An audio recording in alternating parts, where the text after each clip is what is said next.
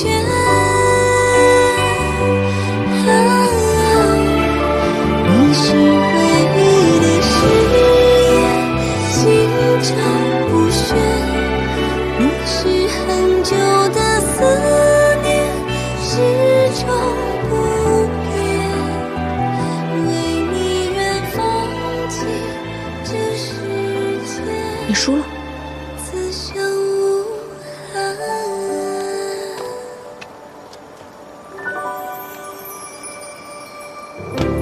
多远的距离，都有你的回忆。擦肩的瞬间，像流星被暂停。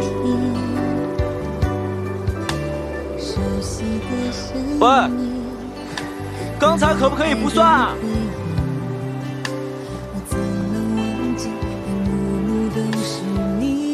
刚才可不可以不算啊？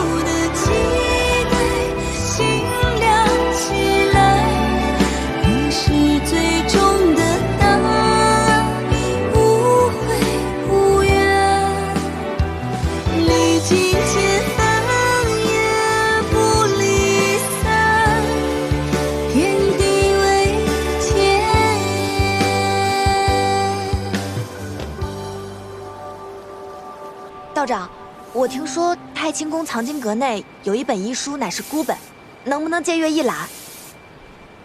祖师爷立下的规矩，藏经阁中的书从来不外借。道长，我愿意诚心为观中挑水洒扫，只请道长能够允许我入阁借阅。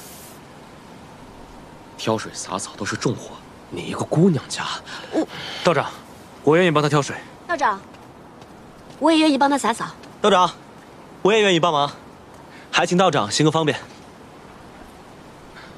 那烦请二位去挑水。烦请你们二位去洒扫藏经阁。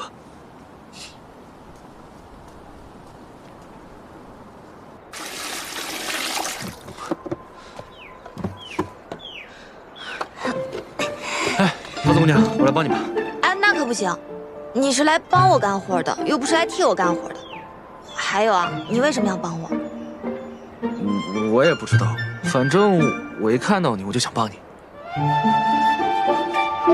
那。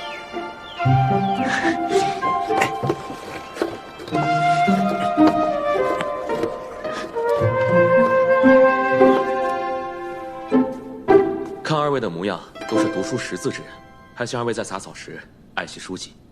是。是。你休息一下，我来收拾吧。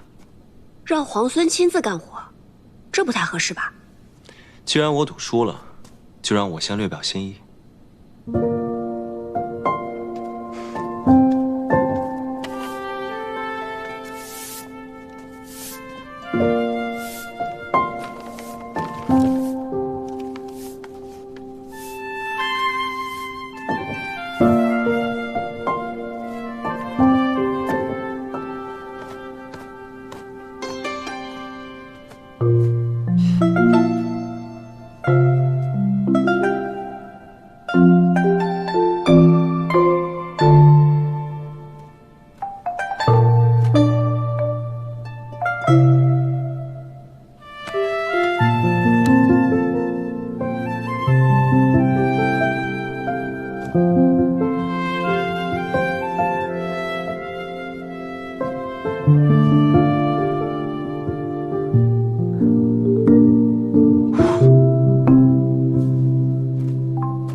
惟妙惟肖，画得真好。此画命名为《皇孙劳作图》，你觉得如何？题名更好。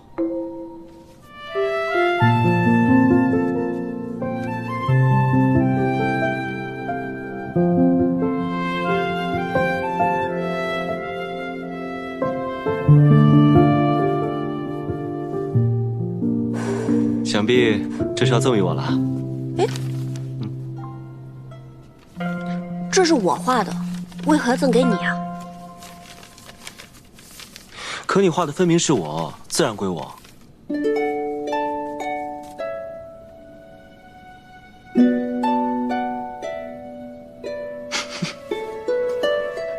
你笑什么？没什么。你在笑我什么呀？没什么，不能说。你快说，你在笑我什么？要是我说了，你不许生气啊？你先说来听听啊。你呢，将我放在你胸口，日日夜夜这么带着，思念时还可以拿出来看一看，我自然高兴，我一高兴就笑了。油嘴滑舌。哎呀，多谢强赠。你这个人，真是无孔不入。好了，我们说正事吧。既然你赢了赌约，那我依约让你借刀望州。只是，你如何才能答应我救出我父亲？那你不妨考虑一下，帮我攻下洛阳。好说。皇孙就这么有把握，已经可以攻下洛阳了？首先呢，你我联手陈兵洛阳城下，就已经有了5分胜算。郑国公被擒，7分胜算。苻元二虽然悍勇，但他并不明朝中的政局，更不知那些世家的打算。9分胜算，这都已经有了9分胜算了。这个洛阳城，不尽在掌握之中吗？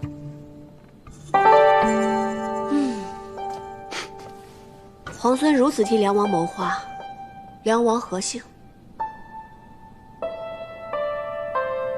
他是我的父王，我自然会救他。他在孙敬手中，我怕我们攻破洛阳，孙敬未必不会起杀心。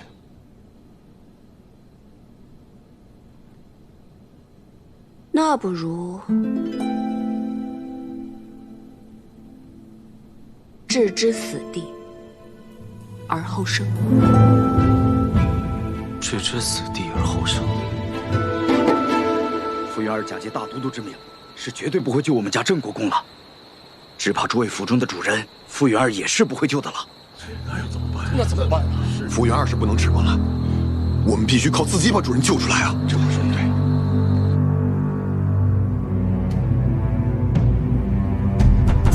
将军，出事了！进来。郑国公的家人率着私兵打昏了城门守卫，开了城门，引镇西军和崔家军入城了。什么？完了，全完了！这些蠢货，没想到这洛阳城葬送在他们手里。我要杀了这些蠢货，战死宣城！撤！先去粮堂，放阵势去了。镇西军、崔家军合围攻击洛阳，围城多日，难以强攻。李逆巧妙用计，令郑国公家人撕开城门，镇西军、崔家军才得以潜入洛阳。傅元儿奋起反抗，率守军苦战2日1夜，终于不敌。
天下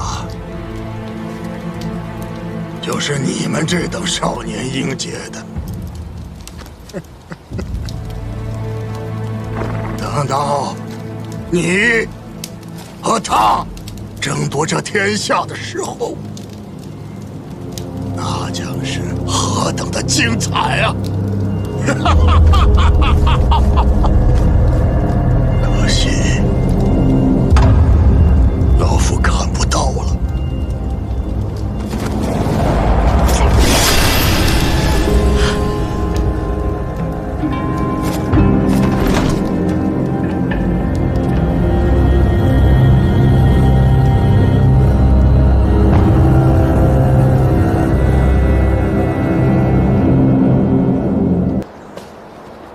小薇让我给皇孙殿下配的假死药，可是复杂的很呢。要是找不到所有的药材的话，这药可就配不出来了。这里面还差着好几味药呢。可是集市上的药材铺子，我都已经跑遍了，你要的那几味药材，实在是买不到。那要不然，我陪你上山采药材吧。那我前些时日呢，配制了一副毒药，只要人沾到身上啊，就会奇痒无比。我倒是把解药给研制出来了，就是苦于还没有人来帮我试试，不知道到底有没有用。那我来试。这可是会很痒的，我可没跟你开玩笑。万一我那个解药不管用，你至少会养上3天3夜的。没关系，桃子姑娘，我相信你。行，那就这样。既然你都帮我试了解药，17郎要的药材，我一定尽快给你配好。好。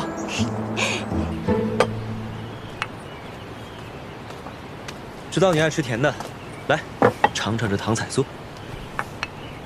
这是在哪家铺子买的呀？这不是买的，顾小姐刚送过来的。哦，是她特意给你做的？当然不是了，阿元、老鲍他们都有。我想起来你爱吃，才特意拿过来给你。尝一口。放这吧，我一会儿再吃。行吧。对了，跟京都的人都联络妥了，现在万事俱备，只欠东风。药在桃子那里，还没配好。我知道，我让长耳天天跟着他，看能帮上什么忙。你让谢长耳给桃子帮忙，我看别是添乱才好。添乱也好啊，省得他总在你旁边，我都怕他拿毒针刺我。好好的，他干嘛拿毒针刺你啊？因为呀，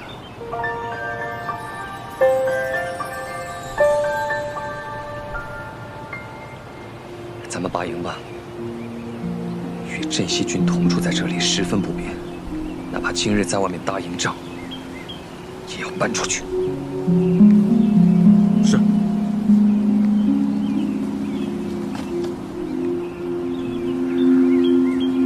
哦，我突然想起来了，我们家公子啊最爱吃这个点心了，我现在就给公子送去。哎，我特意给你拿的点心，你怎么送别人呢？那不也是别人送给你，你才拿来给我的呀？哎，哎，哎，哎！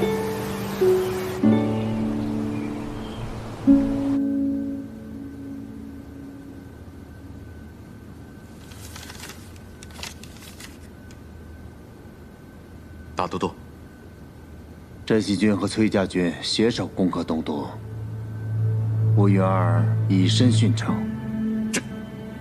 崔家军进不即刻回援营州，还与镇西军联手攻打洛阳。崔的儿子崔林，看到往日的形势，就知道他十分沉得住气。彼时的战局，倘若是我也定会先攻洛阳，再救营州。可洛阳城池坚固，粮草充足，福元儿只需坚守不出，镇西军和崔家军便是士众10倍，也绝无可能在短短时间破城。而且福元儿乃是沙场宿将，又岂会败于2个小儿之手？此战失利，是我用人之错。此次洛阳之失，倒是给我提了个醒。强敌不过是外力，真正能摧垮自身的，往往是内力。这西长京看似固若金汤，恐怕已有漏洞。臣这便着人去查京都各世家，严防其与逆军暗中勾连。暗中勾连之人，又岂止在世家呀？石七郎，崔家军拔营了。什么？拔营？对。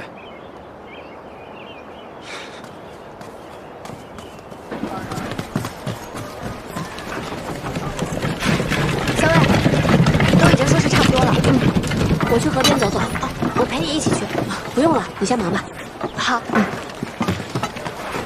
里面东西都收快一点。是。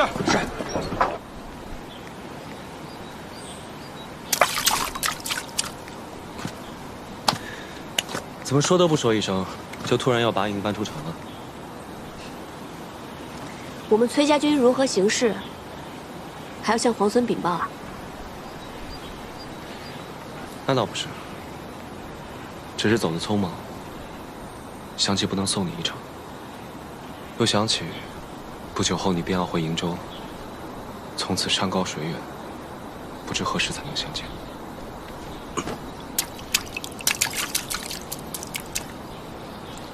那我答应你，等我回瀛州之前，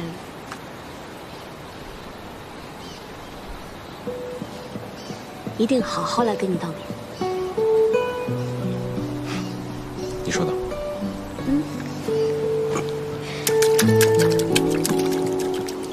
这是怎么打的呀？在劳兰关，狼特别多。每一次出城遇到狼时，我们便会随手捡起一块石头来打狼。日子久了，大家都学会了这项技能。每当闲暇的时候，便会在劳兰关河边打水漂。赢的那个呢，第一块烤羊肉便归他。听起来真有意思。想试试吗？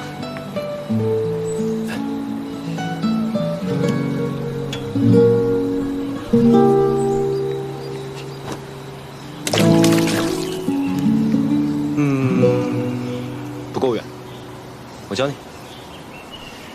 我教你，拿着。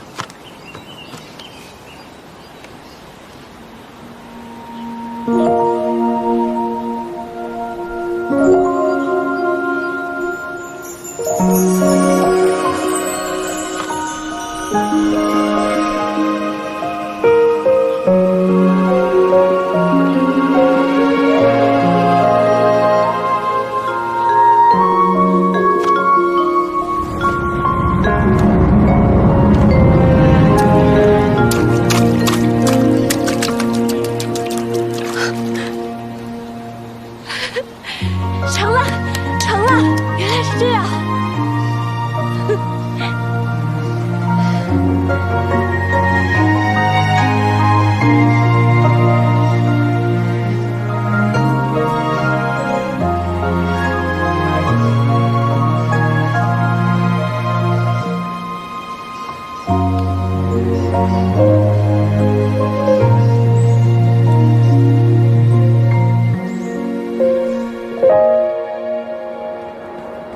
17郎，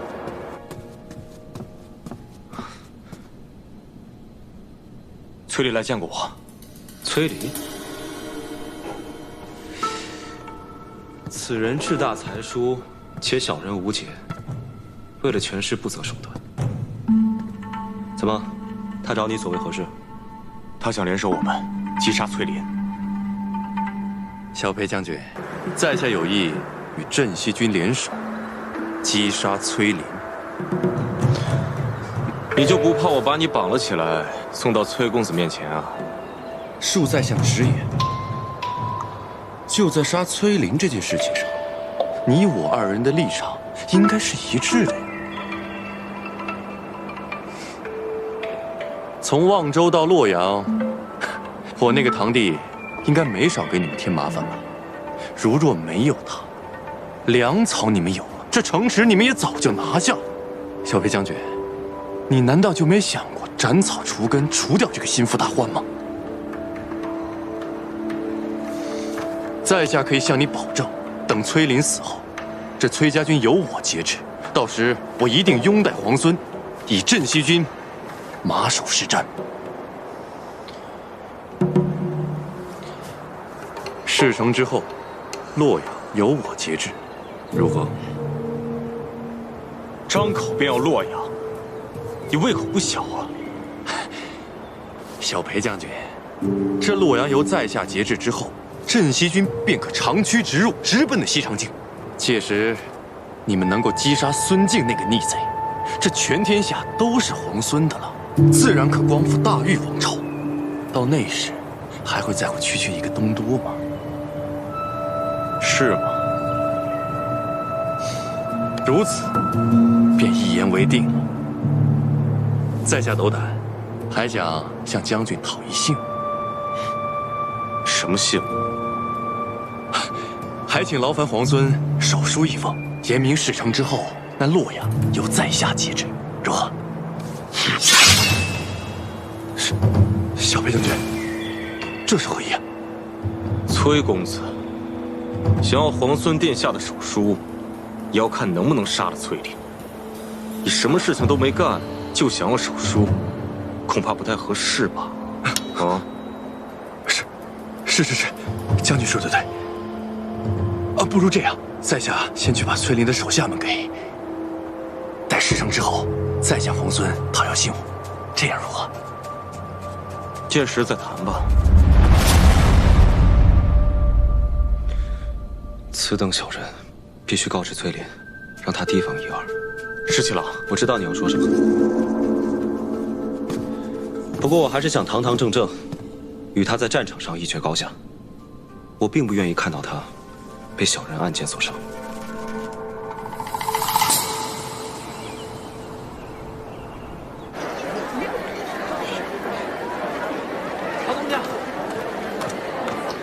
桃子姑娘，这个是十七郎给何校尉的。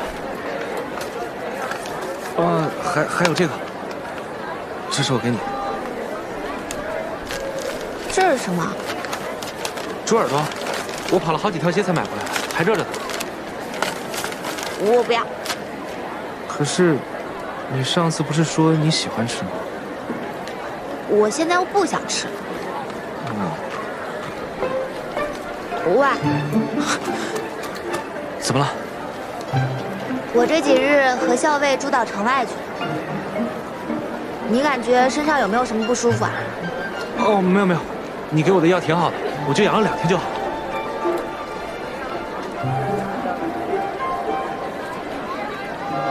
那，这个给你，每日涂3次，这回的药包管灵验。谢谢桃子姑娘。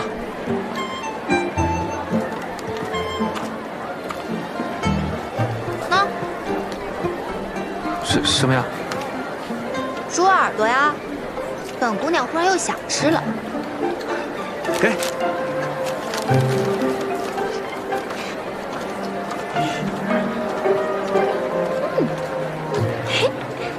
姑娘家真奇怪啊。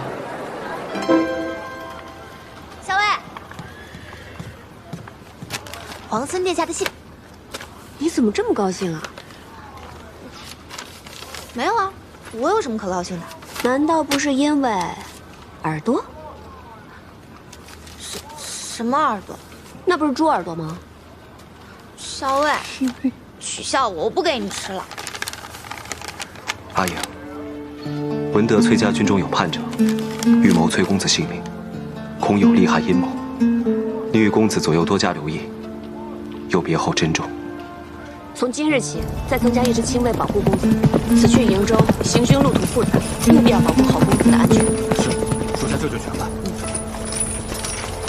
阿莹，怎么忽然想起来要增加我的护卫了？公子，收到线报，崔离欲对公子不利，我军即将拔营，公子的安危必然是重中之重。阿莹，不用担心我，连番行军辛苦，你本来思虑就多，应当要好好保重。为公子考量是我的本分。行。桃子，帮我把这封信交给谢长耳。怎么了？你最近总是取笑我不给你送信。你这是不想送信呢，还是不想接谢长耳啊？要是后者的话呢，这样，我在信上呢再添上一句，告诉他们以后送信就让老鲍来，免得惹我们桃子姑娘不高兴。哎，你看你，那他们都是一丘之貉，谁送不都一样？我来吧。那你早去早回啊，可别欺负耳朵。谁欺负他了？哼，嘴硬。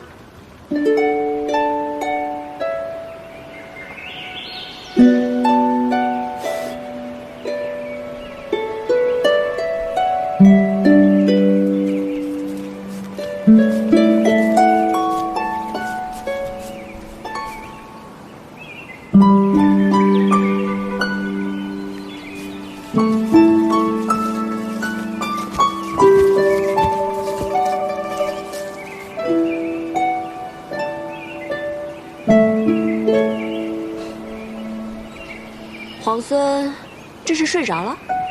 何校尉要再不来，我怕我要睡到晚上才行了。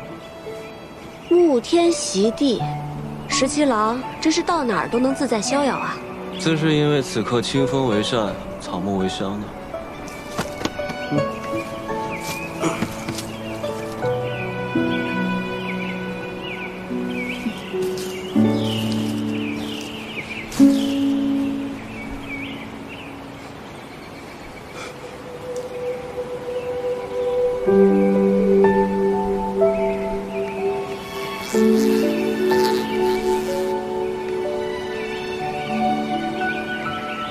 你睡着了？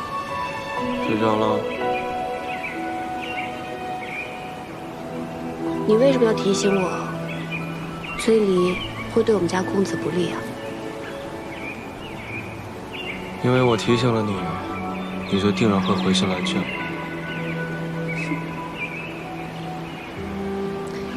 若是我偏偏就不约你见面呢？那就我约你见面呗。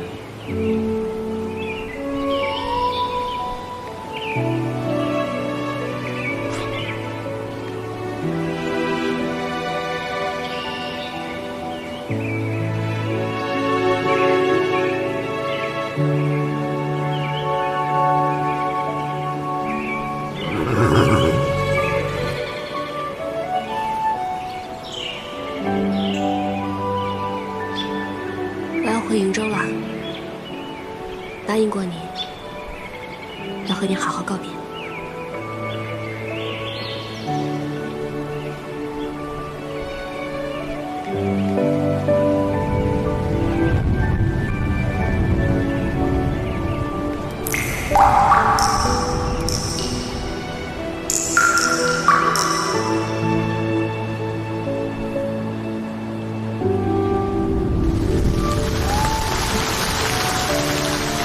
下雨了，带你去个地方。好啊。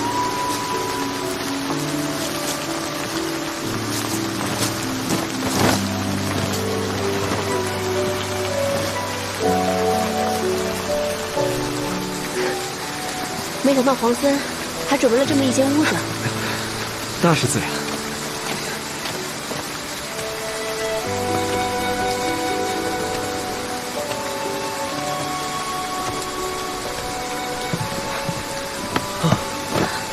还好有这个屋子躲雨，要不然我们就成落汤鸡了。皇孙落汤鸡的样子，我又不是没见过。巧了，姑娘落汤鸡的样子，我也见过几次呢。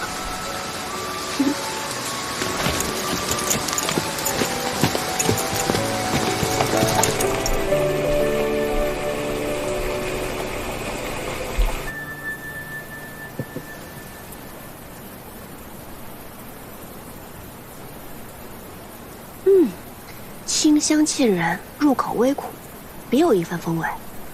这是竹叶茶吗？没错。民间呢，常以竹叶为煎，代做茶饮。皇孙的身份如此贵重，却对乡间生活了若指掌。人生在世呢，身份什么的最不值得一提。贵为天子又如何？还不是一碗饭，悠茶。我倒觉得在这里当个田舍翁，活得更痛快些。但你有没有想过，若是天子无道，田舍翁们流离失所，就连粗茶淡饭也成了奢望，还谈何痛快呢？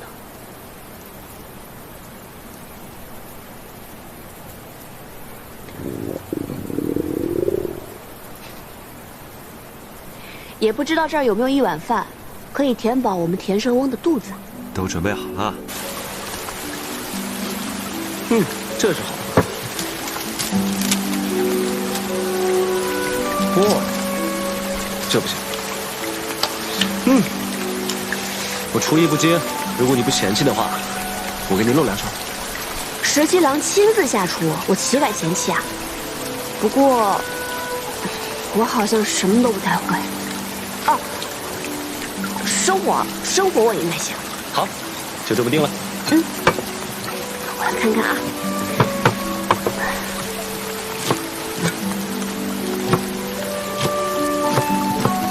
没想到皇孙准备了这么周全的食材。我怕你肚子饿呀。哇，你还真的会烧菜啊？这有什么的？我们在劳兰关，洗衣、打猎、缝纫、做饭，不都是自己来做？那你在劳兰关的时候，没有带侍婢吗？我要带侍婢的话，与我在京都王府里的生活有什么分别啊？身为皇孙，却不喜欢王府锦衣玉食的生活，倒是有趣啊。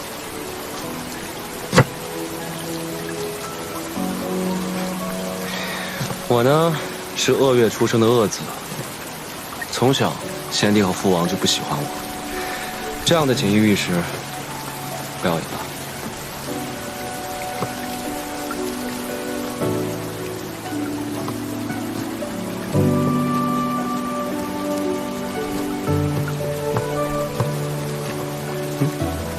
拉风箱烧火呀。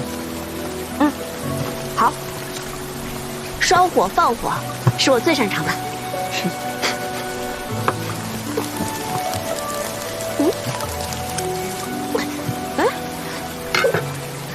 拉香烧火呢，也要讲究技巧的，要慢慢的这样推进去，再慢慢拉出来，慢慢推进去拉出来。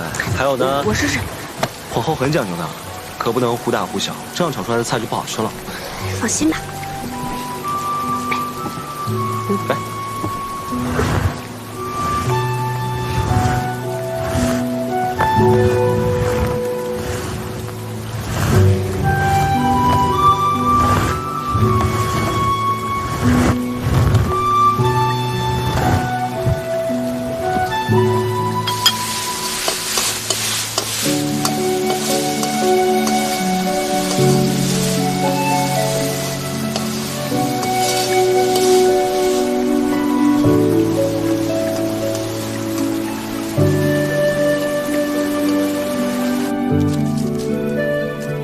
来啦，米饭来啦！行，吃吧。这么粗茶淡饭的，你还跑去摘野花？私事陋室，唯吾德馨。十七郎，这顿饭可是你认真做的，怎么能随便对付过去呢？菜色简陋，委屈你了。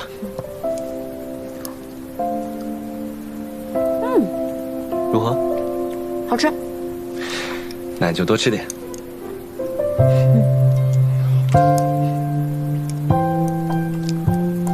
你不怕我在饭菜里下毒啊？当然怕了。所以刚才我在烧火的时候，已经放了毒液。皇孙，你现在已经中毒了。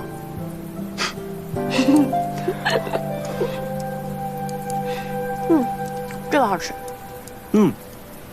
这当是我拿手的。这个你再多吃一点。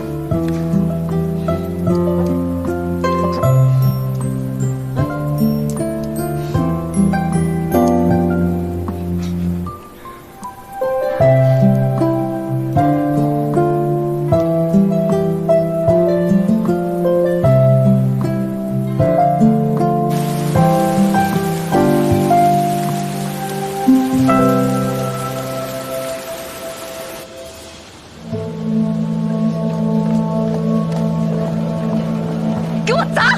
砸了这个狐狸精的窝！哎，你们住手！魏国夫人，这里是后宫，岂容你在这放肆？你还知道这是后宫？那他这个前太子妃为何还在这个后宫里？就是你这个狐狸精，魅惑大都督，祸国殃民，就是你害得我弟弟被俘。我今天非撕了你这个狐狸精不可！还我弟弟！放手！我杀了你！你混混大都督！还我弟弟！我今天非杀了你不可！大都督到！放开我！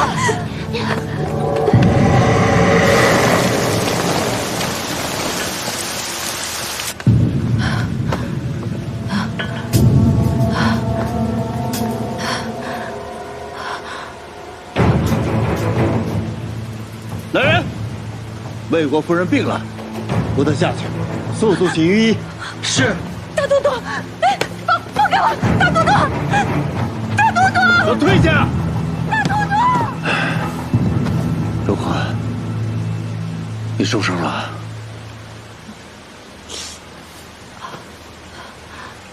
委屈你了。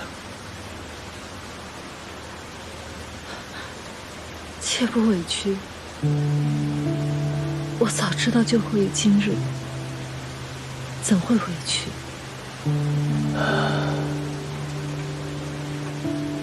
这几日我一直在想，当年我若是带你一走了之，那又会是什么样子的？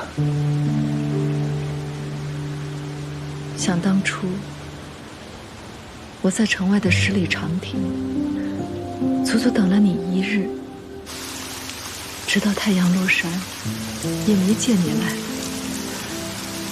我就知道你再也不会来了。虽然当时我已经被选做了太子妃，但是只要你愿意带我走，我是可以跟你远走高飞的，隐姓埋名，哪怕做一对贫贱夫妻，我也甘之如饴。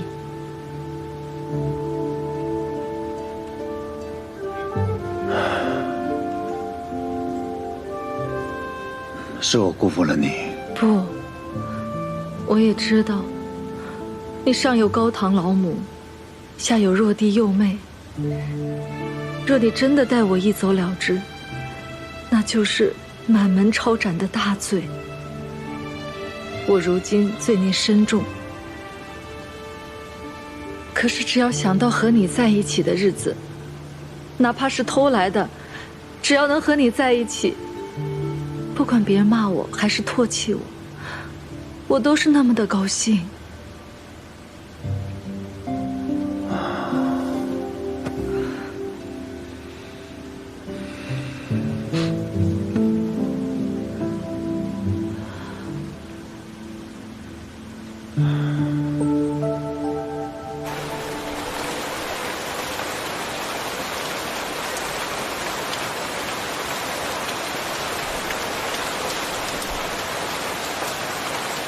韩将军，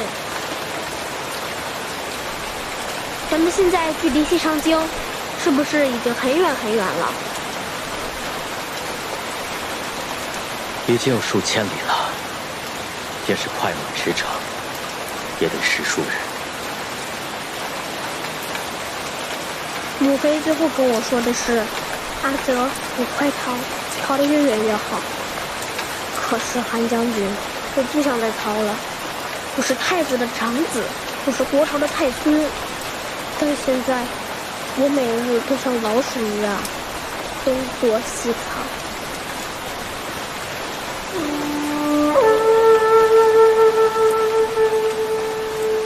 臣给殿下讲过韩信将军的故事，也讲过越王勾践的故事。殿下如今是避险，忍辱负重，才能有将来收复河山的一日。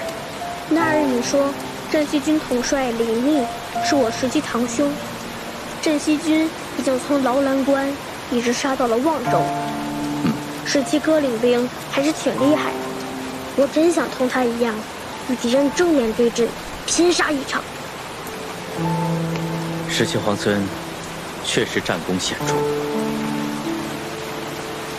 但镇西军原是府兵，裴贤与先太子并不亲近。殿下如今身份贵重，哪怕是血脉至亲，也不能轻易相信。何况梁王殿下还被孙敬扣在西长京，只怕李逆有所顾虑，所思甚多。韩将军，那我们什么时候才能回到西长京呢？定有那日的。臣一定护送殿下重返西长京，浩浩荡荡，堂堂正正。自从孙敬起兵，我离开平凉后，就再也没有这样一个下午可以如此安逸。能遇知己，在屋檐下赏雨的这份闲心，更难得。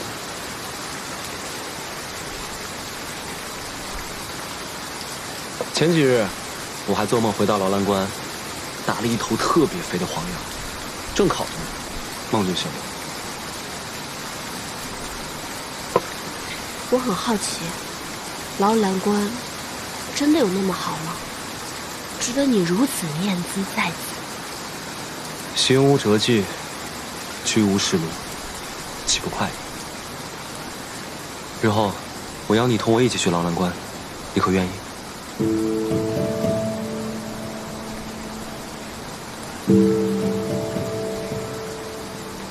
明知道这是梦，树欲静而风不止。十七郎，你以如今的身份，还能抛开一切，重回边塞，过那样的生活吗？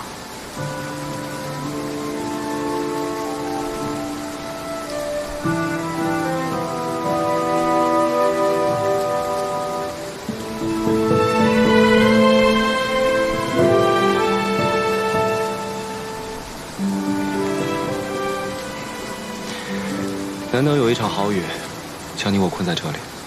雨停之后，又该各奔东西了。我们说些别的吧。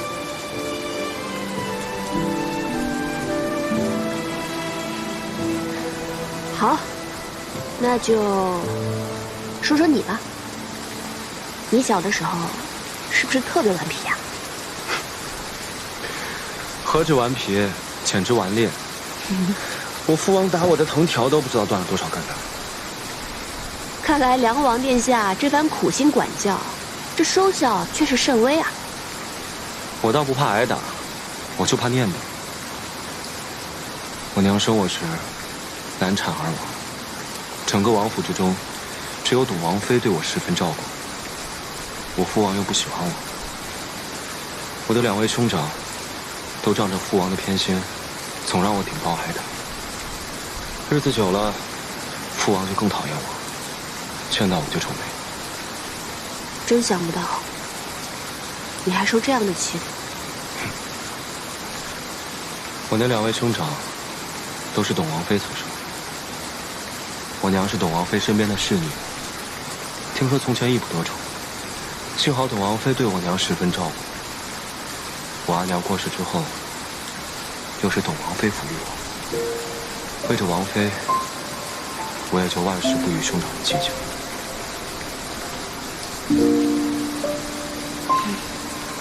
你是一个心善的人，别人对你好一分，你便也十分报之。后来，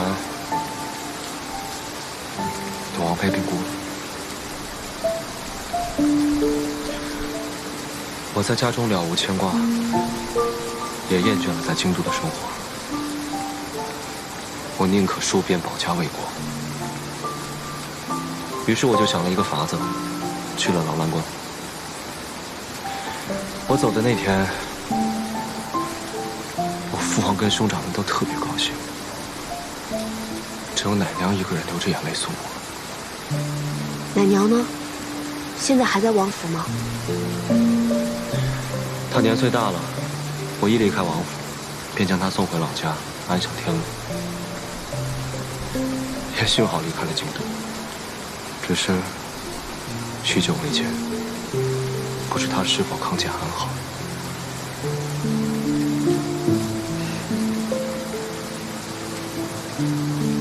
还能有记挂着的人，就不会觉得孤独。我阿娘也去世很久了，我都已经快记不得她的样子，但每次想到她，都觉得她在陪着我，我也不会觉得孤单。你小时候是什么样的人？我真想象不出来。我猜你一定是个人小鬼大、难缠至极的吧？我从小是被当成男孩子养大的，读书练武和其他的男孩没有差别。男孩子学什么，我就要比他们学得更好。都是你爹娘逼你的？不，是我自愿的。我是女儿身，志向与男儿无异，本就该付出更多努力。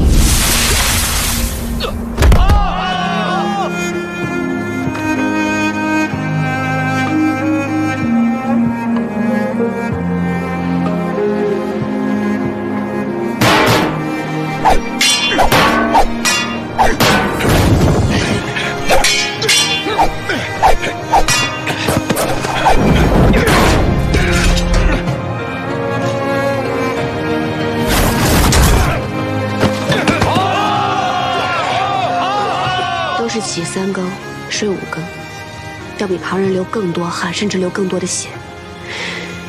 有时候太累了，受伤了，即使十分辛苦，也会默默忍着，更不愿意让任何人知道。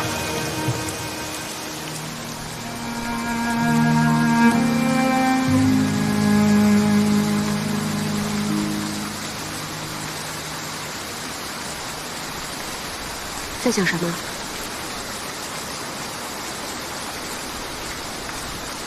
我在想，要是我们早些认识就好了。为什么？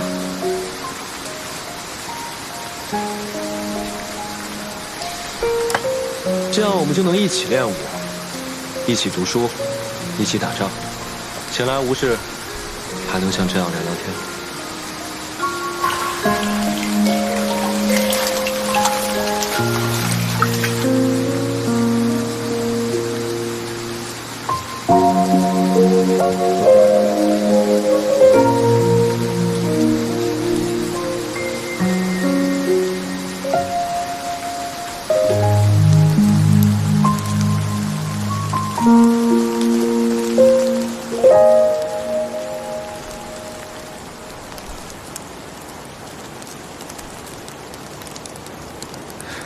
这么快雨停了。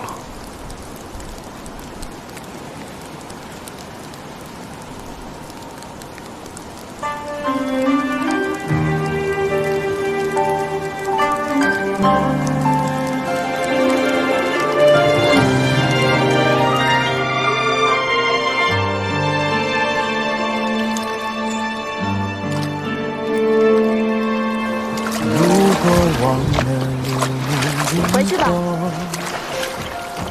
好。撕了沉默，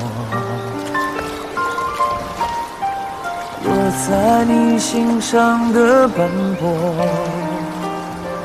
那牵扯使我难舍。如果思念不曾遗落，却念着回到最初一刻，宿命曾有过的温热，多想为你留着。如果还记得我们曾承诺过，从此爱上我也要为你活着。沿着记忆的轮廓，等待是我的执着。如果爱情送君千里，终须一别。回去吧。我再送你一程。我会为你爱着，心愿为了你割舍，一直等着你回应我。海英，这20年来，我从未有过今日午后这般安宁喜乐。我也是。待到天下太平，你我并肩，同游乐悠原。一言为定。宿命曾有过的温热，多想为你留着。如果还记得为你守的承诺，也付了因果，我会为你爱着，心愿为了你割舍，一直等着你回应我。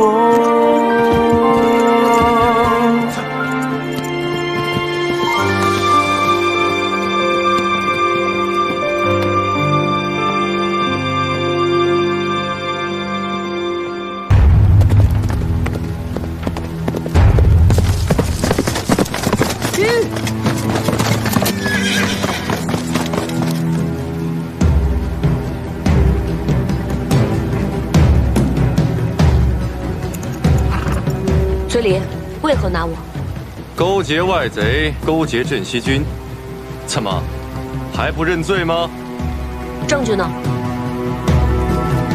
这就是镇西军的李逆写给你的密信，你私自将瀛州被围之事一五一十地告知了镇西军，这信上写的是清清楚楚。你是如何拿到这封信的？怎么承认了？铁证如山。如果不是你，洛阳城根本就不用让给镇西军。拿下！住手！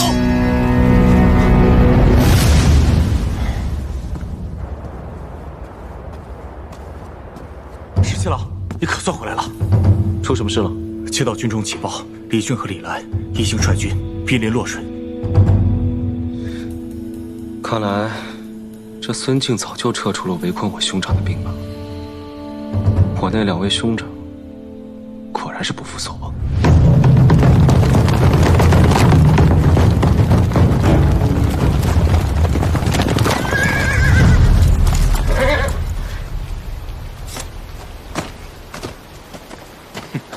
你这是干什么？阿林，你来的正好。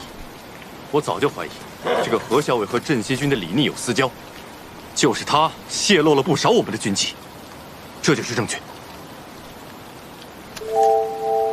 就是这个何校尉将我们瀛州被围之事泄露了出去，这洛阳城我们才不得不拱手相让啊！这何校尉如果不死，如何对得起那些浴血沙场的将士？阿林，哥哥知道你心软，这件事为兄给你担了，不让你烦心。来人呐！住手！崔离，这封信是桃子手抄的，公子也知道这件事。何校尉近日在军中发现有异动，将此事禀明我之后，刻意写了这封信作为诱饵，只是为了看看谁会上钩。你这是设计陷害我！信在我屋子里，若不是你存了害人之心，派人去窃取，又为何会到你手上？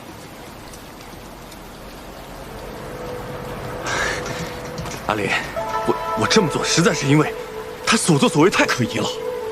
我只是想帮着你啊，你要相信我，我兄长只是为了……崔家军是由副帅一手带出，将士上下一心，军纪严明，从未出现过党同伐异、勾心斗角之事。崔离，自你前来，几次三番构陷同僚，你以为你的那些小动作、小心思，我真的察觉不到吗？构陷同僚，按照崔家军军纪如何处置？构陷同僚者，褫夺军权，杖责3审。崔离麾下5000士兵，暂交阿术统帅。念在你是初犯，杖责就免了。阿莲，走！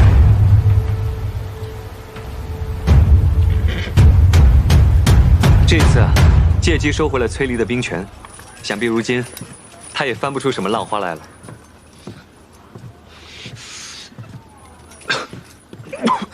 公子，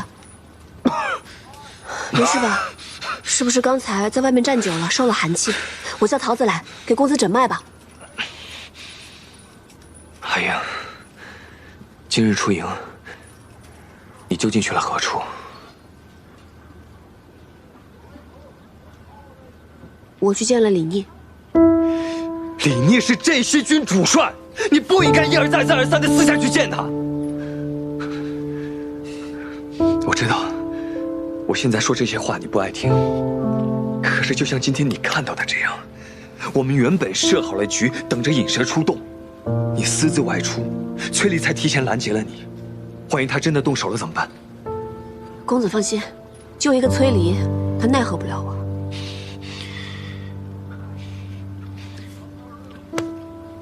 阿英，我知道你胸有成竹，可是刀剑无眼啊！如果你真的受伤了，你让我如何放心？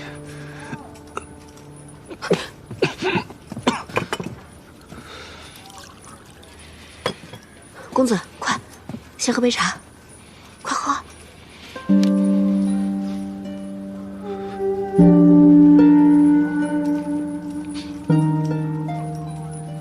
好点吗？阿莹，你知道吗？其实，你在我心里比什么都重要，甚至比我自己还重要。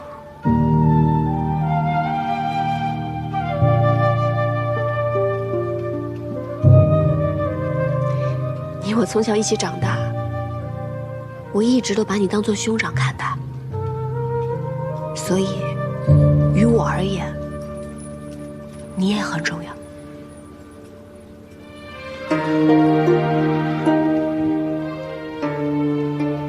是啊，你我情同兄妹，说这些话，反倒生分了。大夫交代了，让你好好静养，我就不打扰你了。你好好休息一下。好。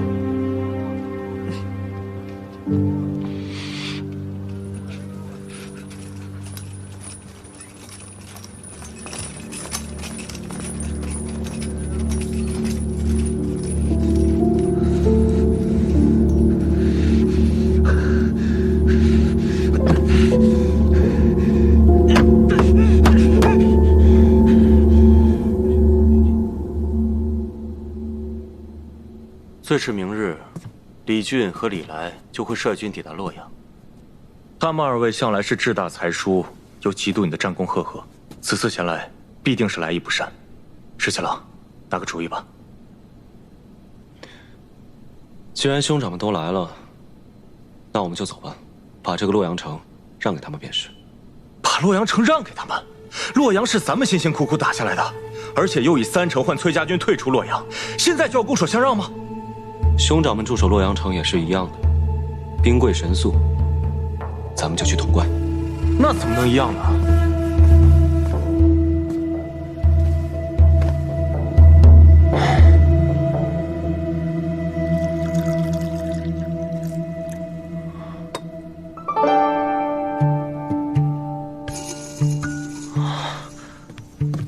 我明白了，潼关地势险要，北抵渭水，南临秦岭，东入中原，西进关中，而且扼西长京和洛阳的驿道，兵家必争之地。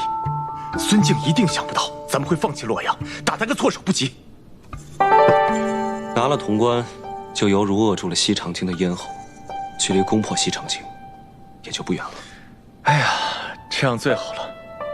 只要潼关在我们手上，他们二位就算是有所作为，也是进无可攻，退无可守。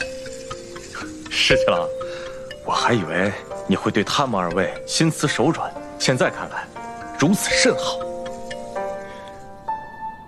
我的确是为我那2位兄长着想，他们好大喜功，又容易得意忘形，不如就让他们在洛阳城里面待着，免得万一他们又中什么圈套，我还要费尽心思去救他们。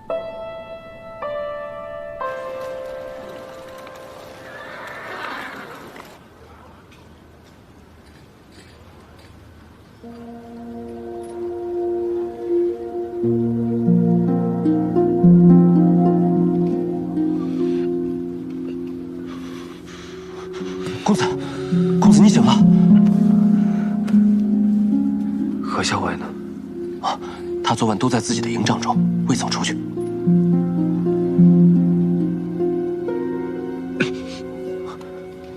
公子，大夫来给您看过了，他说你已经昏厥了2次，务必宽心少虑，多加调养才行。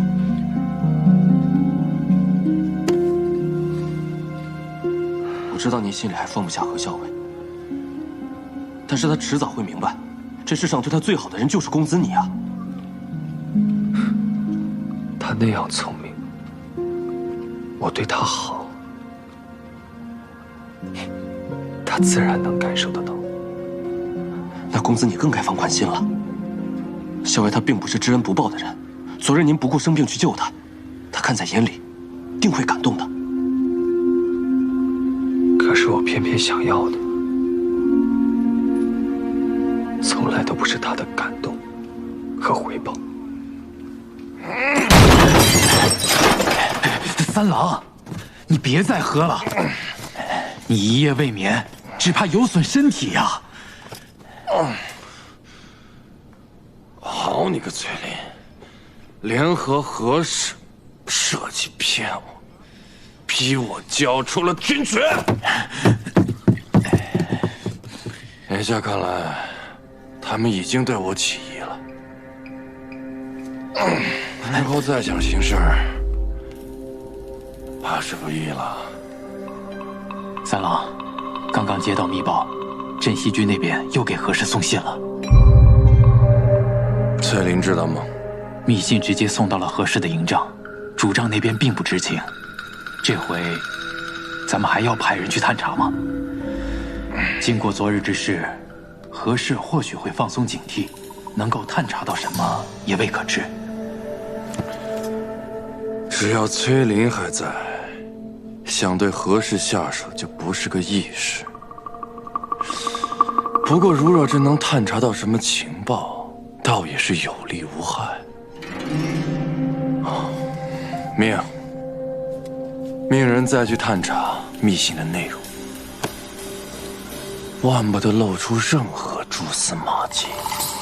日暇无事，常玩赏亲笔所绘皇孙劳作图，可否相赠玉容一幅，免皇孙形单影只。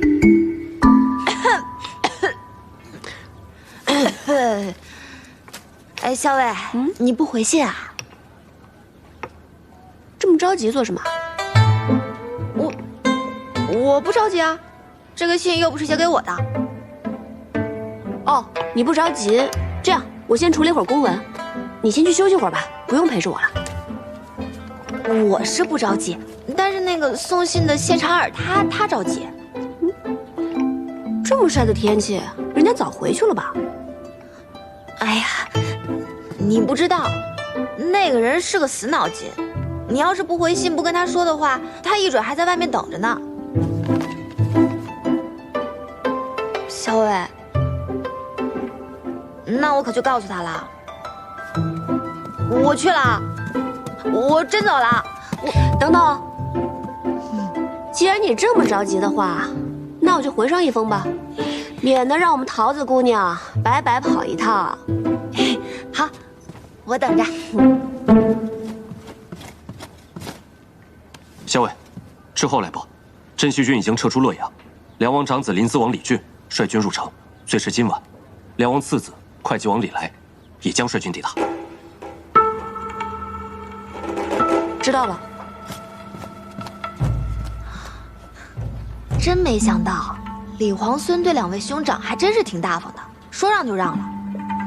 不过校尉，皇孙退出洛阳以后，那是要去哪儿？他在信里说了吗？信上当然不会说这些话呀。信上不说这些，那你们都聊些什么？哼，闲话而已。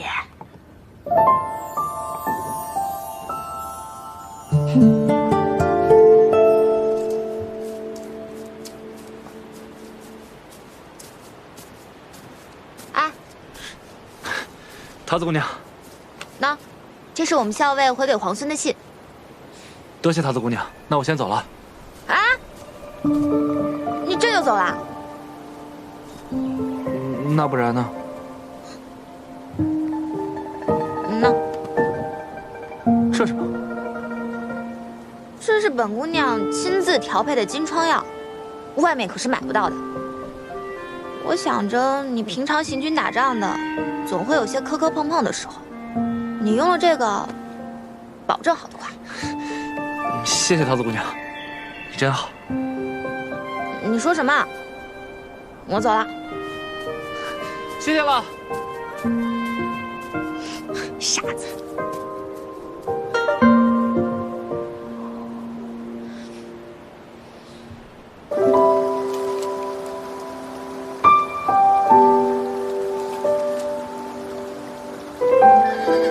宿于郊野，仰头月色如洗，即可手摘星辰。前日于东都朱雀街购入干果，其味甚佳，嚼之如碎玲珑，可伴漫漫长夜，与君共赏。命定的缘分，却错位的身份。干果与果脯同时，风味果然颇佳。前人竟单啖干果、果脯，今尝二者同时，滋味有趣。也绝了缘与恨，只属于你我这漫天的缤纷。你是最初的期待，心亮起来。你是最终的答案，无悔无怨。想说的话汇成画卷，一卷一卷。金尘跃马过水涧，闻香而去，见野桂一株。饮香浮动，独赏此景，深有抱憾。遂取花蕊数朵，与托一纸染香，盼来日同赏。这世间自相无憾。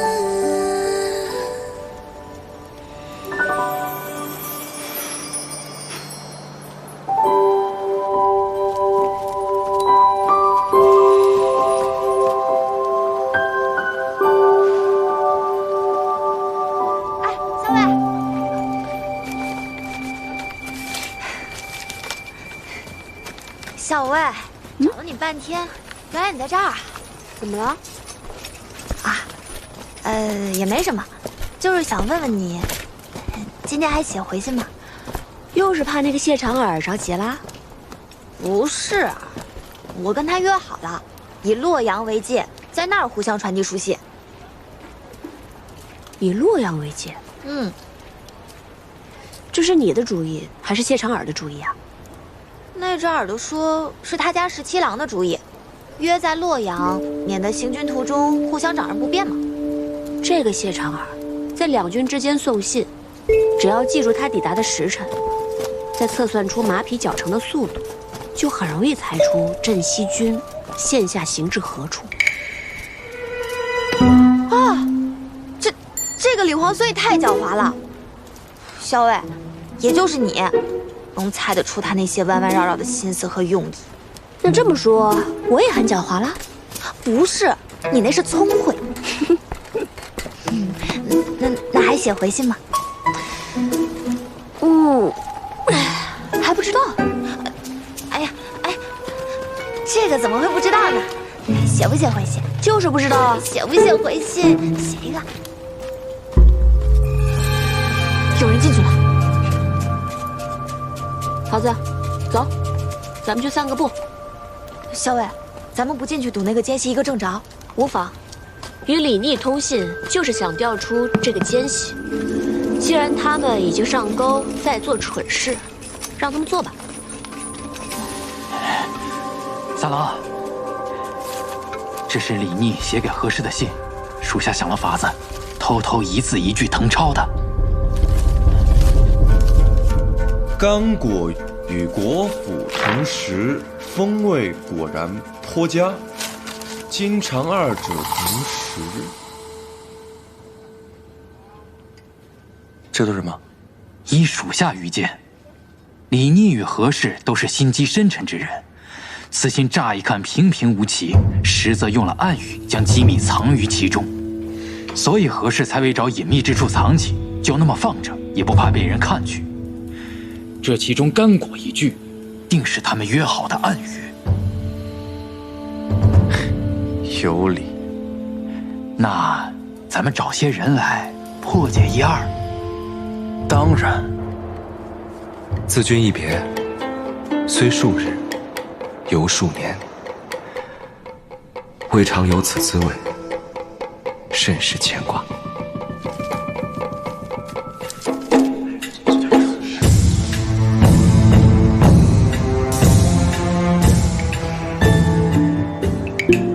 时，见水中蛙甚肥美，捕食鱼之，烤而食之。熄火后过剩，略有焦糊。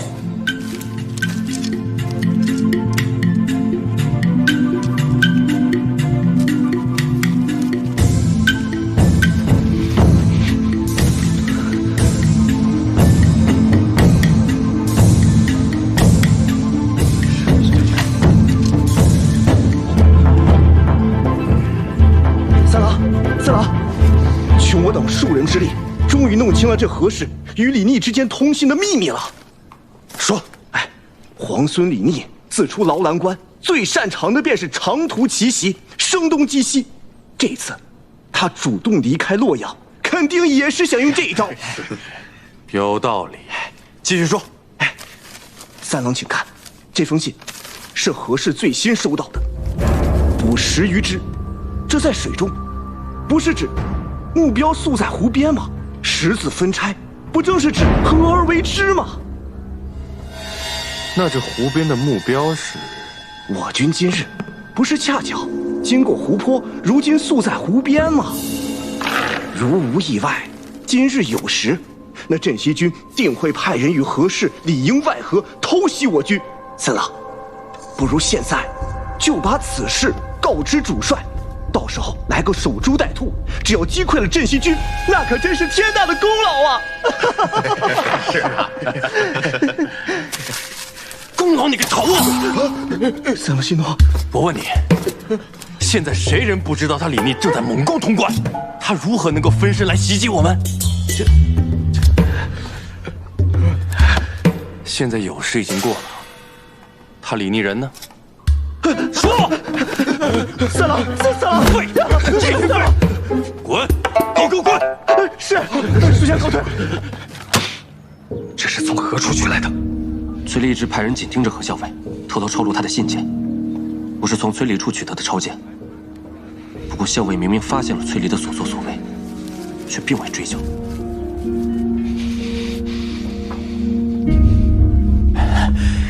三郎息怒。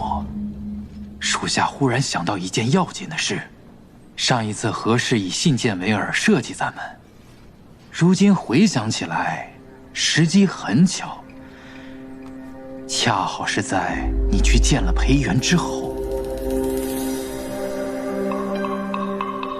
你是说，那裴元与我见面之后，还把那件事告诉了何氏，二人联合设计引我上钩？就在杀崔林这件事情上，你我二人的立场应该是一致的呀。想要皇孙殿下的手书，也要看能不能杀了崔林。看来这个李逆和何氏关系匪浅，如若不然，此等机密之事怎么可能告知于他？之前还想着借李逆之手除掉何氏，现在看来，他不仅不会帮忙，还会与我为敌呀。三郎莫急，如今据守洛阳的已是李逆的两位兄长李俊、李来，他们向来与李逆不睦，我们何不与他们联手？如此一来，还能解我们没有军权之困。妙计。潼关天下雄起，易守难攻。李逆率军苦战6日，与裴元身先士卒，终于攻破潼关。臣要恭喜太孙殿下，镇西军继光复东都之后，不日已攻下潼关。潼关，那距离西长京已经不远了。是的，距离西长京已经不远了。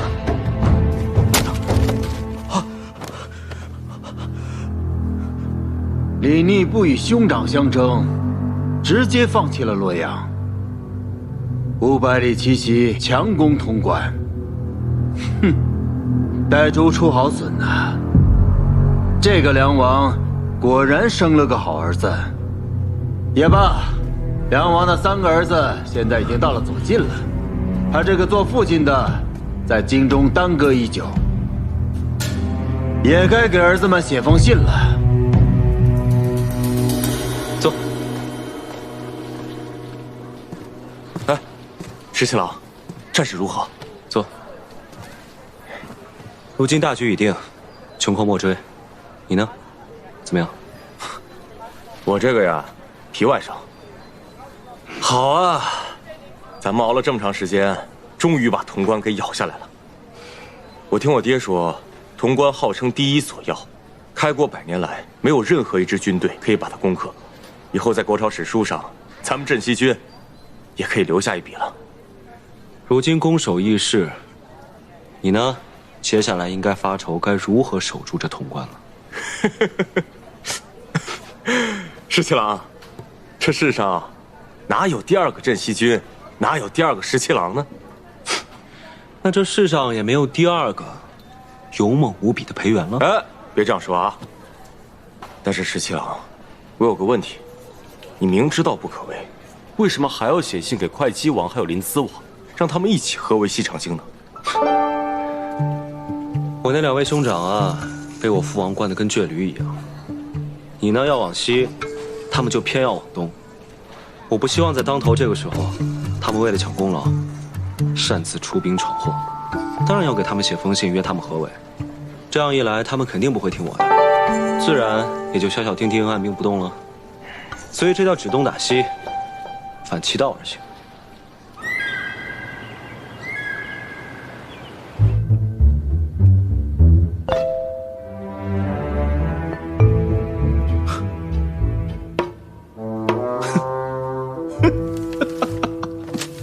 大哥，这信上怎么说呀？你自己看吧。李逆拿下了潼关，竟然让你我2人出兵合围西长京。大哥，他这……李逆仗着自己有攻克潼关之功，竟敢对你我兄长2人那是呼来喝去。大哥，这呼来喝去事小，只是出兵围剿西长京，此事要慎重啊！只怕他是要借我们的兵力，给他做嫁衣啊！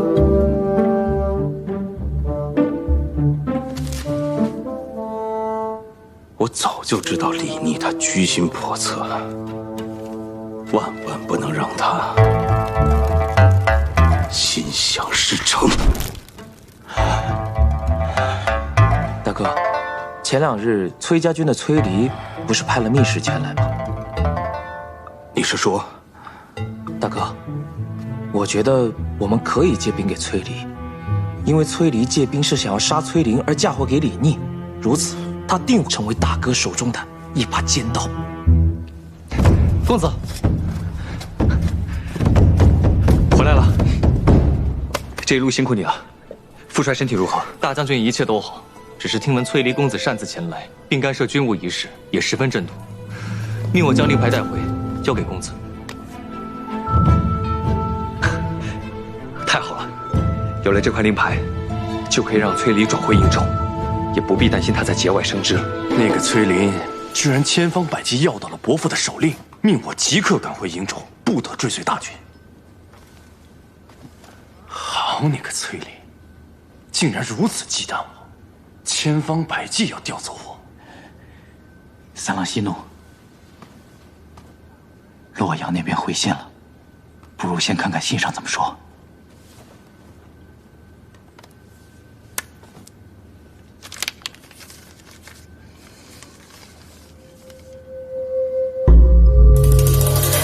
三郎怎么说？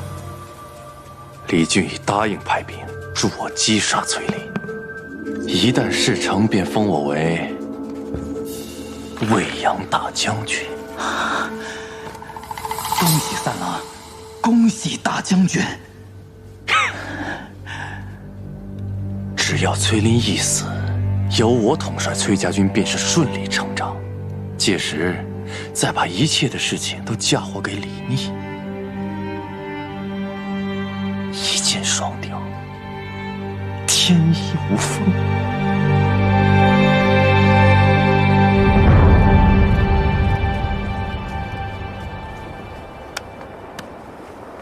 难怪攻进来这么费劲啊！你看看这城墙，再看看这两边的山势，真是一夫当关，万夫莫开呀！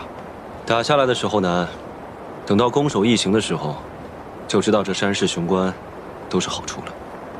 可不，牢郎关要有这一半的险要，咱们也用不了这么多人守了。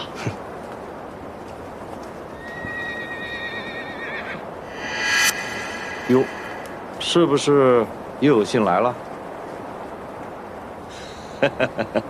石七郎，你怕是望眼欲穿了吧？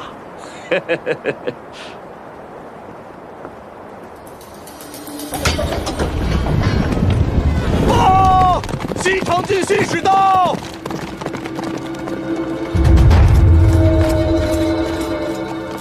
大都督命我来传令，镇西军需在3日内退出潼关。放肆！孙敬是让你来送死的吧？小裴将军，我既然敢来，那就不怕送命。哼，另有梁王手书一封，带给皇孙。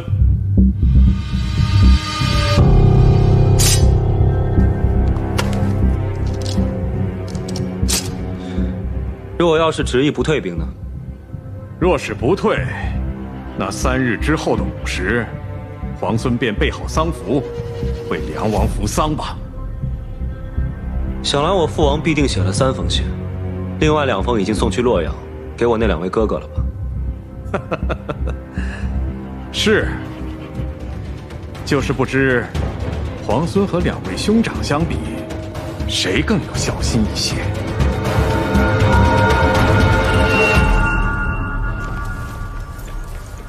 哎，呀，小伟，这干果你还没吃完？此物当时在东都十分盛行，人人都夸赞它好吃，进香采买的人特别多。你就是能记住这些细枝末节啊？原本呢，大家都只吃这干果果仁，校尉偏偏喜欢用它与果脯一起吃。你说这我能不牢牢记住？再说，这果仁确实香脆饱满，甚是好吃。不过，这一连数日，潼关可是1封信都没来啊！你这是在担忧某个人，还是在担忧潼关呀？校尉，我与你说正经事。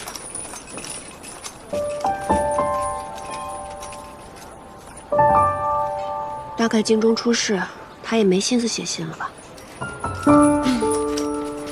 小伟，他是谁呀？他是谁呀？哎，他是谁呀？他是谁呀？吃干果还堵不上你的嘴啊！不说了，不说了。他是谁？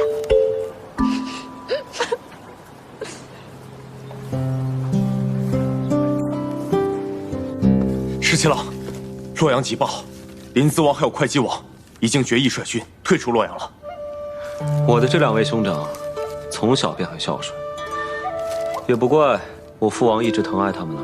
哼，洛阳本来就是他们从你手中占到的便宜，他俩当然不会肉疼。只不过现在，我们就进退两难了。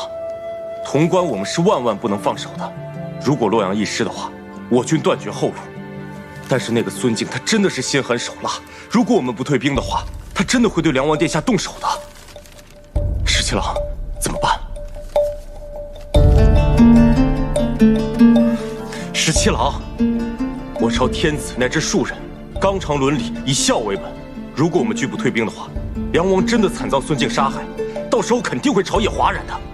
那些旧臣还有齐王之师都会对我们离心离德。石七郎，到底现在该怎么办？小姐，你不能去，你要是去了，岂不是送死？秋翠，你就别拦着我了。我在家中本就不得父母宠爱，在并州又险些丧命。若不是皇孙出手相救，我此时恐怕已是一抔黄土。他救我的时候，如同天神一般。彼时我就心想，或许这就是我应遇之人。为了报答他，哪怕粉身碎骨我也愿意。可是小姐，你从小就命苦，如果真的因此送命，只怕连个真正心疼你的人都没有。小姐，我想跟你一起活着回西长京。李皇孙先下洛阳，再克潼关，势如破竹，明显并非池中之物。他日必有一飞冲天之事。皇孙此人重情重义，若危难之时出手相助，皇孙必会刻骨铭心，永全相帮。我若在此时能帮上他，还愁他日在府中没有立锥之地吗？此事不搏，更待何时？小姐，你怎么突然像变了个人似的？从前你不争不抢的，有时下人势力都还不许我替你出头。秋翠，以前我不争不抢，是因为没有争抢的实力，更没有争抢的机会，徒劳无益，又何必呢？以后你就是我的心腹之人，也要学着多看看，多想想，什么时候应该出手，这才是聪明人的做法。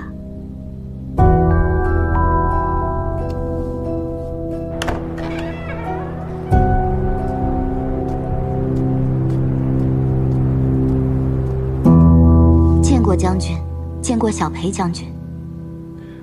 顾小姐多礼了。婉娘有一桩机密事情，想要与将军商议。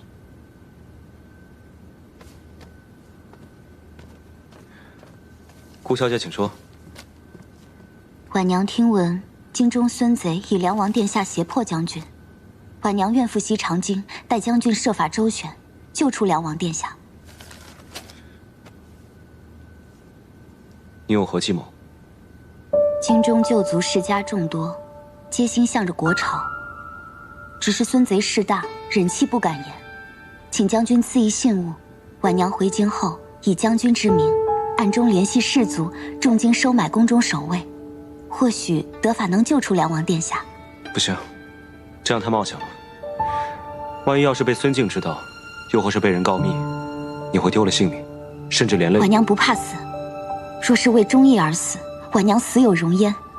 便是家父，将军亦是知道的。他绝不屈于孙贼，定然也会赞成婉娘此举。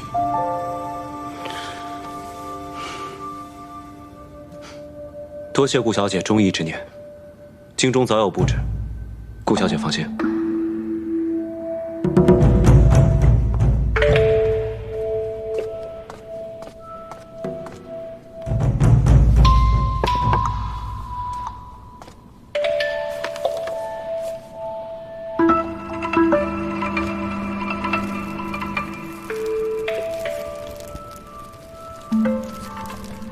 锦娘，你说这封信是放在桌子上，并不知是谁送来的。娘娘，会不会是大都督设下的圈套？不像是。这封信尽是阴郁，每一个字都不露其意。可是我也却明白他信中所求何事。我觉得李逆他是想同我联手的。想必他已经策谋良久，终于有把握去救出梁王。娘娘，那咱们自然得帮他。按照信中所说，将兰花搬到窗口之下。是。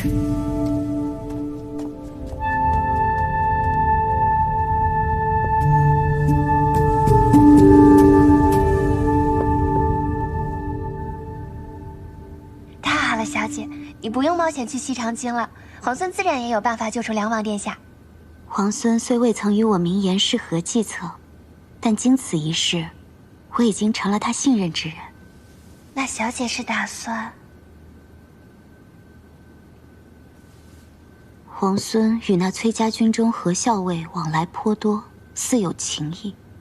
幸好崔家军已经折返瀛州，日后相隔万里。我若是他信任之人，自然有办法使他与那何校尉渐渐疏远。如果小姐能嫁给皇孙，那可就太好了。府中就再也没人敢轻视小姐了。此时言辞尚早，不知道皇孙这次能不能救出梁王殿下？其实，能不能救出梁王殿下，对于皇孙而言，都是百利而无一害的。小姐，我不明白。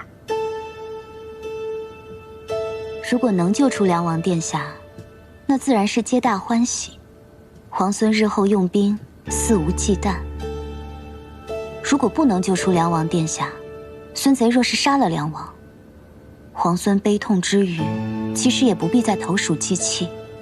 哪怕朝野间对此有所议论，只要皇孙兵权在握，他日又有谁敢怪罪皇孙呢？皇孙既然喜欢聪明人，那么在他面前，我也就不必藏拙了。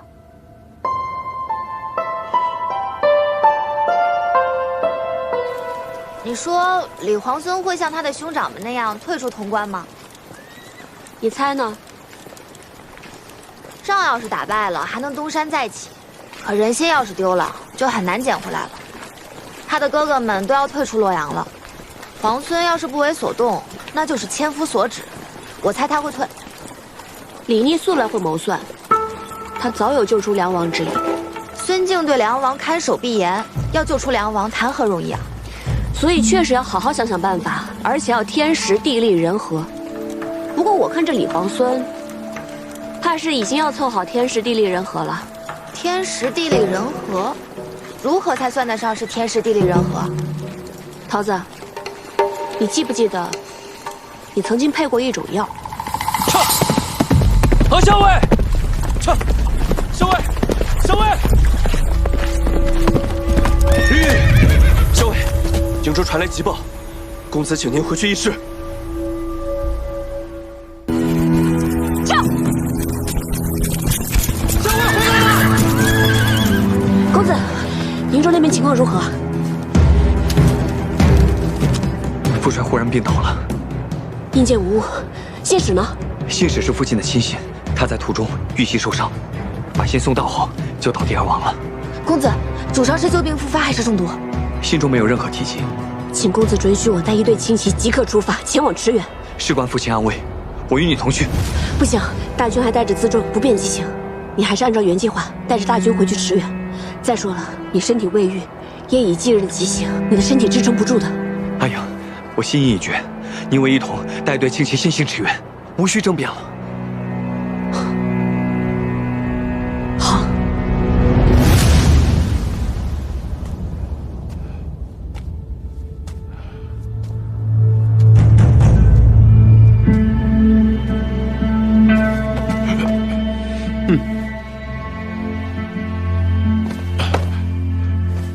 参见大都督，大都督安好。你那三个儿子见了你写的信之后，李俊和李来颇为孝顺，立刻就答应退兵了，还上书祈求我好生照顾你。至于那个李逆嘛，他竟然砍了郑国公的人头送过来，还附上了一封信。哼！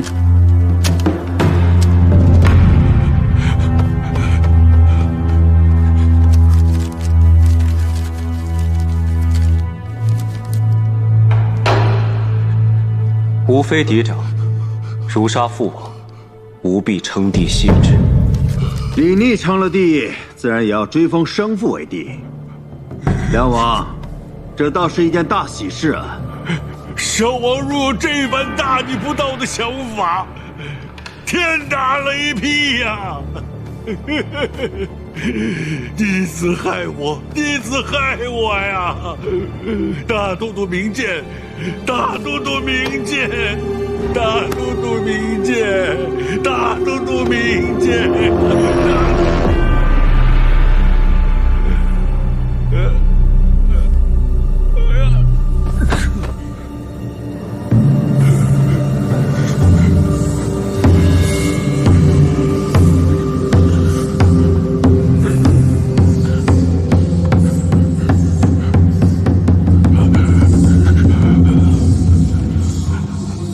把太医叫过来，看看怎么回事。是。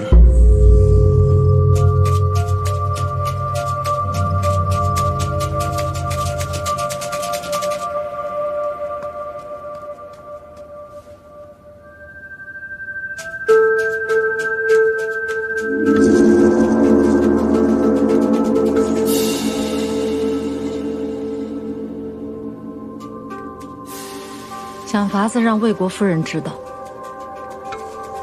是。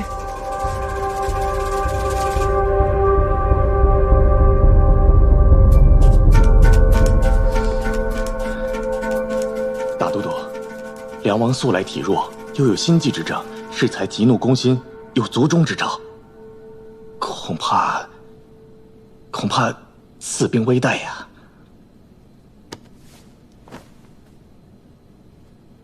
还能救吗？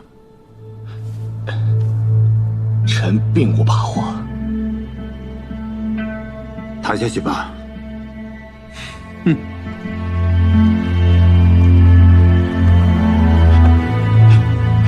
轻一点，哎，千万轻一点呀，别给颠着了，颠着会断气的。十七郎，十七郎，洛阳急报。事后所探，林子王手下的兵马有异动，一队轻骑携重弩，出了洛水，不知所踪。不对，一队轻骑携着重弩，不像是离开洛阳，更像伏杀。他们想去伏击截杀谁呢？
崔林，我倒要看看，这次你还有没有命活着出来？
师兄！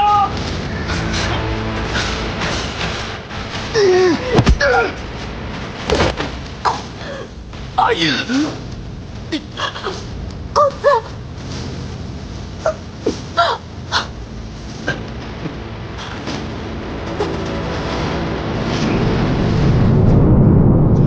阿英。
李逆来救人了。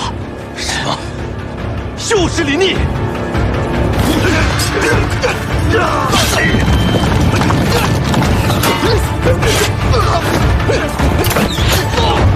公子，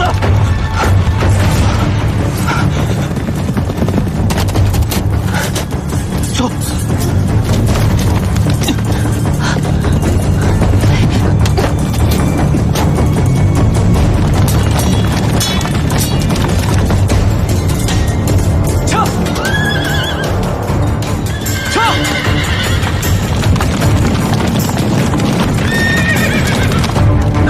眼睁睁地看着崔林和何氏逃掉，镇西军可不是好招惹的。李逆所遣又都是精兵强将，咱们虽然借了些兵马，但折损过多，咱们也不好交代呀。三郎，留得青山在，不怕没柴烧啊！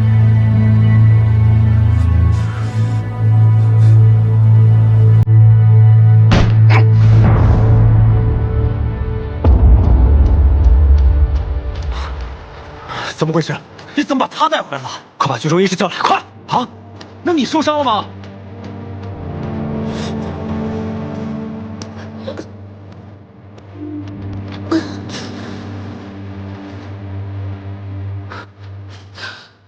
哎呀，此剑粗入体太深，又有倒刺，若是使蛮力拔出，只怕会伤及筋脉，会血流不止的。现下只能将剑粗细细挖出。老夫已经老了，手不稳，不敢挖呀。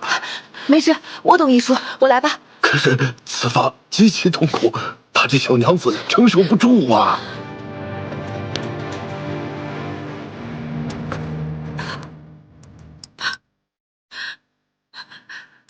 阿英，医师说要将剑粗慢慢挖出，我有点疼，你可以忍吗？有我在，你一定不会有事的。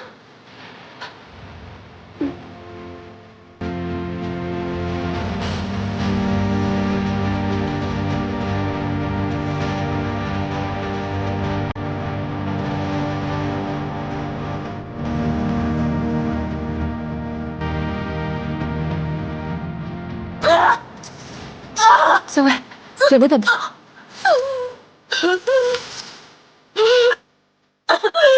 忍一下，马上就好了。快了，快了！小猪，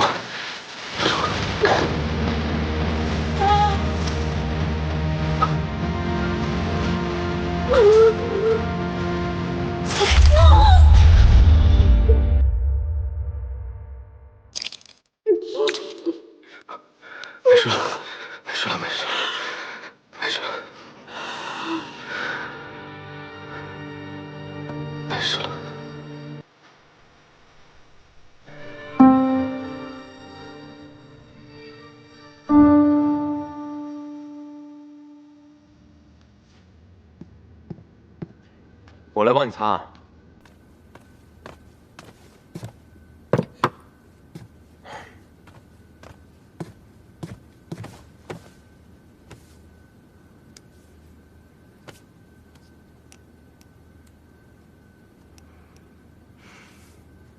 那个山谷地势险要，你知道对方藏了多少兵马？再说了，对方还带着重弩，你能全身而退，已经是上天对你最大的眷顾了。石七郎，君子不立于危墙之下。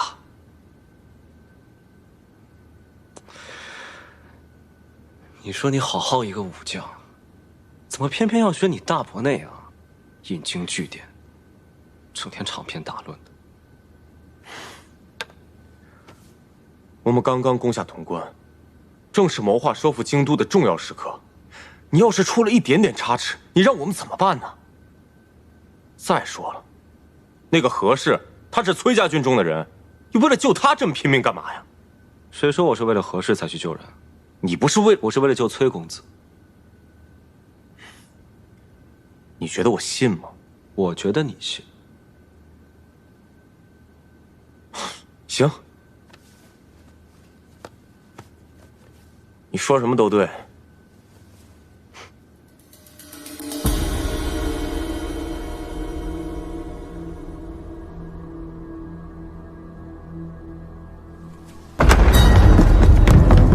你们不是，你们谁呀？李逆竟敢杀了我弟弟！他怎么敢杀了我弟弟？我现在就杀了你，给我弟弟偿命！夫人，你儿子竟然敢杀了我弟弟！我现在就杀了你！我们的人意及时拉住魏国夫人，太医也知道怎么说。娘娘放心。大都督到！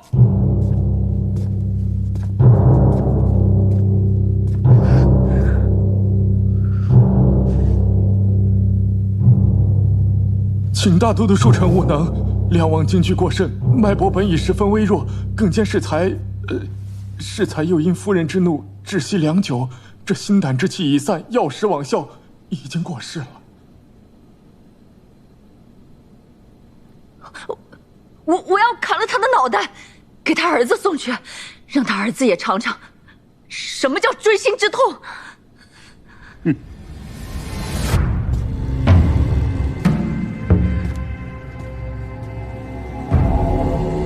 此人死不足惜，封锁消息，将那骨灰烧化，挫骨扬灰，替郑国公报仇。不，我要把他脑袋砍下来，给他儿子送去。你打我！你竟然打我！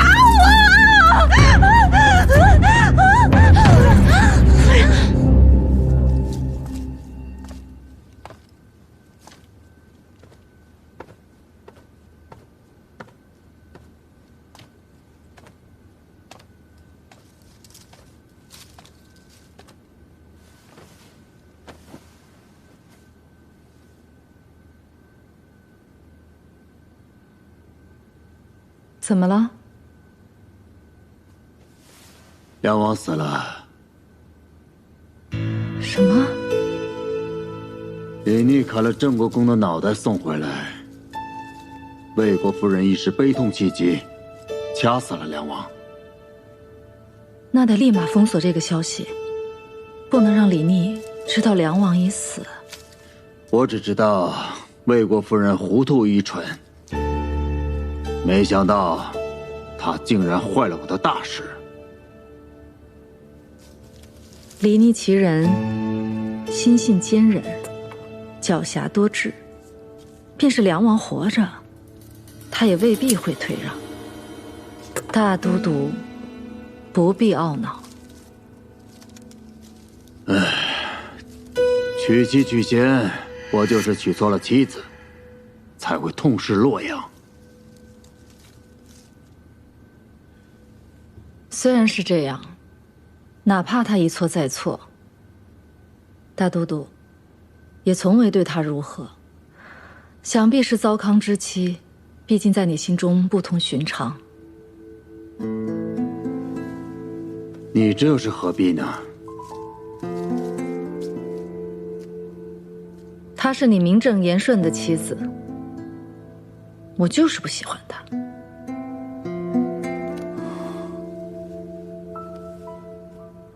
你明知道，在我心里，我的妻子只有你。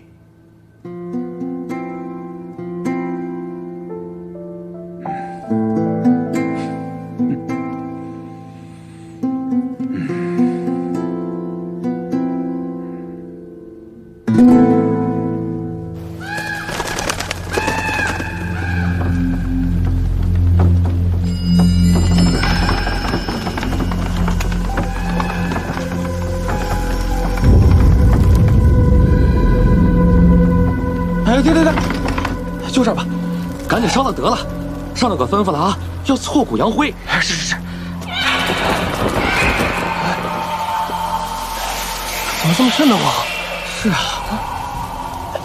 二位大人，这棺木落葬之时啊，阴气重得很。这几日宫里几个人犯了错，被拉了出来，都是被活活打死的。所以乡老传言，有恶鬼作祟。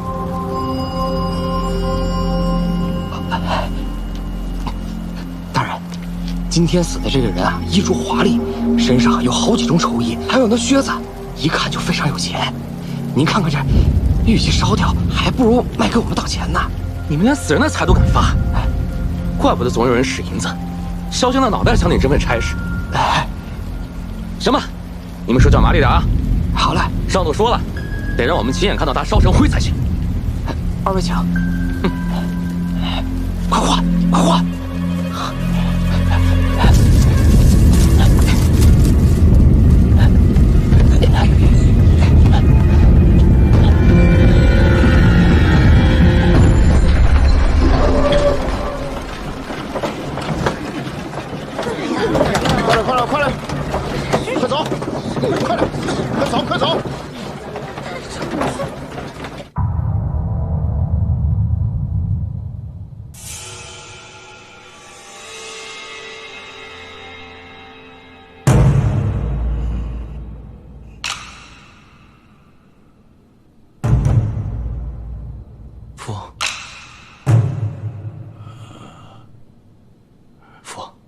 身子好些了吗？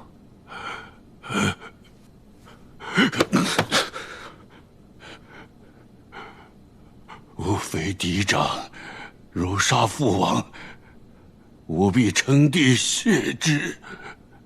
这是你写的吧？啊，是。父，不孝子，你这个不孝子！你这属实要害死为父啊！算大都督如此凶狠，你还想当皇上？你这是要害死我！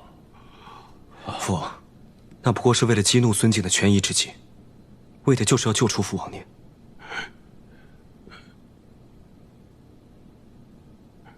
救出我？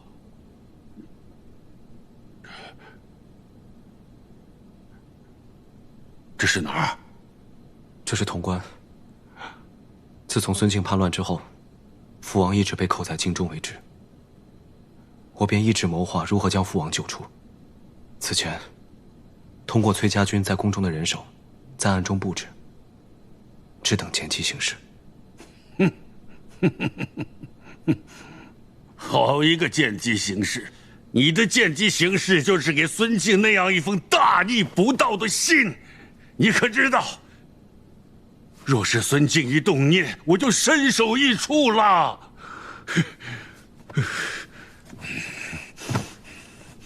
父王，我知道您看到信之后，定会勃然大怒。您向来身体不好，时常头昏，我想一气之下，您必然会昏倒。我命人用假死的药物，让父王假死骗过孙敬。等到入殓时，再李代桃僵，将父王救出。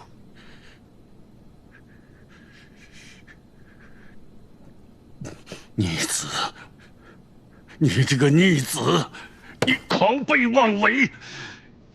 你这就是拿亲生父亲的命在做赌注，知道吗？儿子不敢。你还有什么不敢的？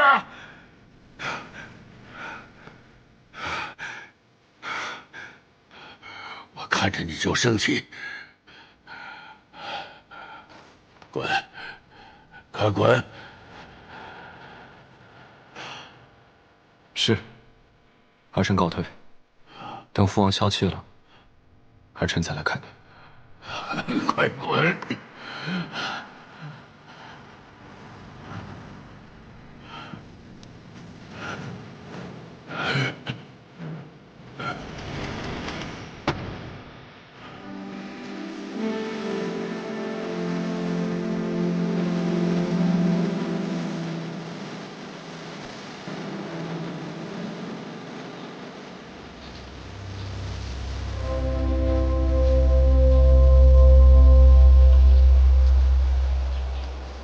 见过将军。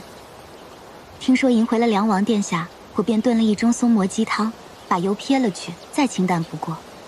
想着梁王殿下历经艰险，身心俱疲，用一些清淡养神的饮食，也可修培元气。皇孙不知道，我们小姐亲自守着小炉子，炖了好几个时辰呢。秋翠，多嘴。顾小姐费心了。将军这是哪里的话？将军是要办大事的人，忙于军务。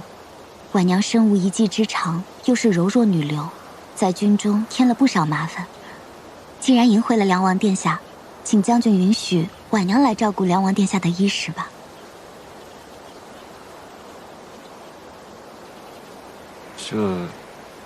这不好劳烦顾小姐。如今父王刚被救出来，还有些心神不定，脾气也不太好。请将军不必顾虑。婉娘在家中也曾侍奉亲长，知道有恙在身，疾病苦楚，自然是会有些脾气的。请将军放心，婉娘一定能照顾好梁王殿下的。是啊，我们小姐可细心了，当时我们主公生病，都是她施及的。还请将军让婉娘略尽绵薄之力。那便有劳顾小姐了。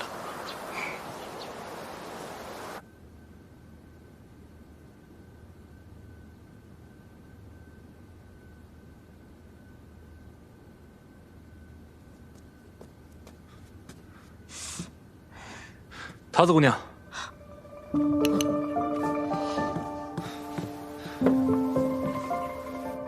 你伤好些了吗？啊，没什么大事，最多也就疼几天。哦，哎，饿了吧？吃点东西。哎，好。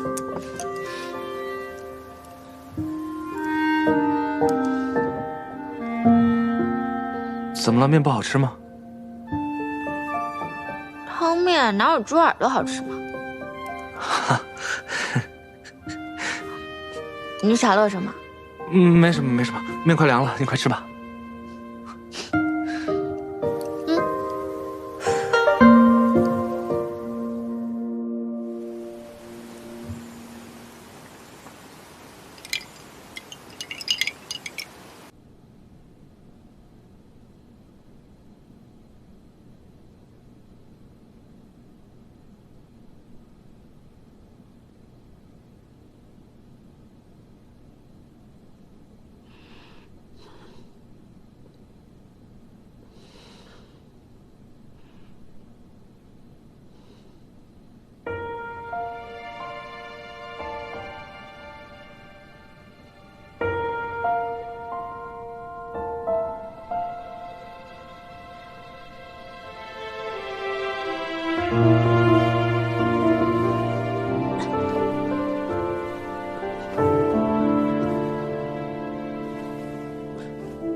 你干嘛鬼鬼祟祟的，想偷亲我？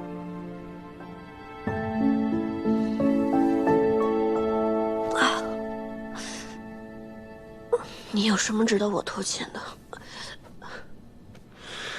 哎，你这个人，是我救了你的命哎！你想想，我都救了你多少次了？你对救命恩人这么不客气的吗？皇孙放心，他日如果你有性命之忧，我一定是排除万难、披荆斩棘去救你。得君一诺，敏感五内。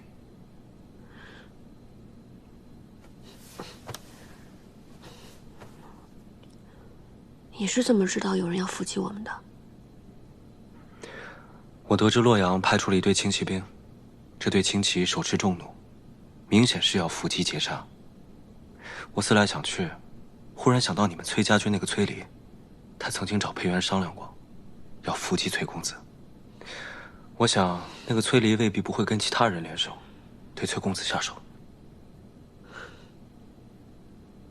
对，崔离，肯定是他。也不知道他用了什么法子，竟然能让洛阳的人借兵给他。崔离既然要杀崔公子，那必然得找一个人栽赃陷害，只为凶手。我近在潼关，又是镇西军主帅，不就是最好的人选？想必他也是用了这个法子，去说服我的兄长们借兵。你的兄长，他们竟会如此行事？他们糊涂愚蠢，自然容易被人利用。这世间事不外如是。崔离不也就是你们家公子的堂兄吗？不也一样兄弟戏强？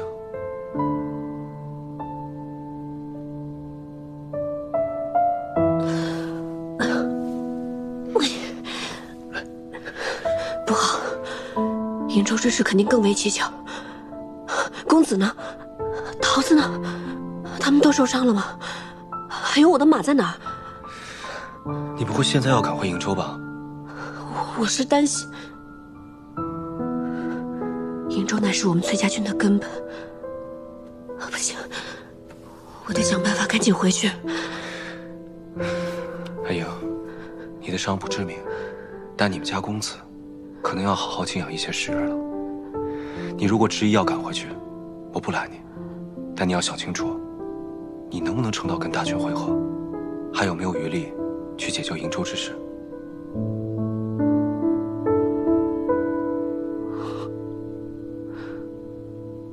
别着急，事已至此，不如我们想想，还有没有别的办法？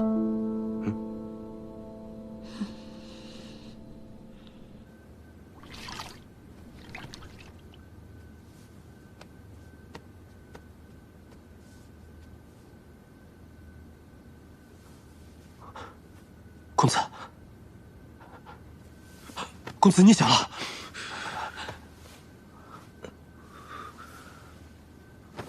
阿莹呢？公子放心，校尉没事，只是受了些轻伤，不碍事的。那就好。阿醒呢？阿醒呢？公子，阿醒去了。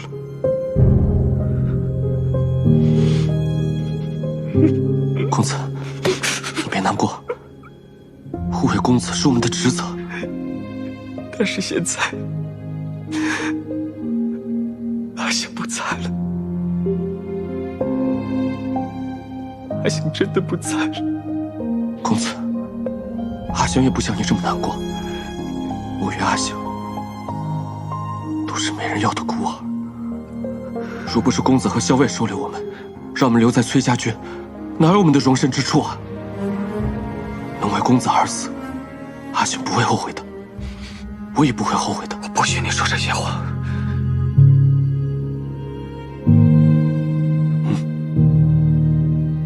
这是在什么地方？潼关，镇西军的军营，是李皇所。是他带我们回来的。李你，公子，你先好好休养吧。刚才桃子给公子号过脉，镇西军里的医士也给公子看过了，都说公子伤势不轻，得好好静养。我不能待在这里。公子，事急从权，咱们得先养好了身体，再做计较。此去瀛州还有千里之遥，若是公子不保重，那才是伤了根本，全盘皆是。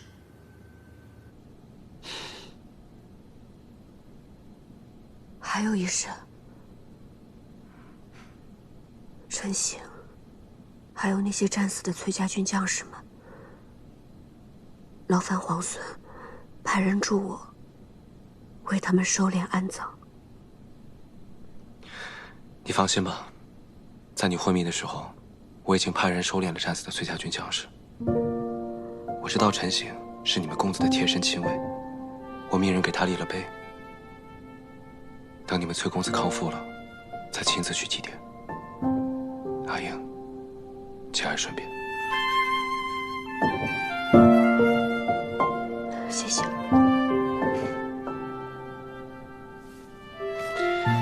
好了，既然醒了，就该吃药了。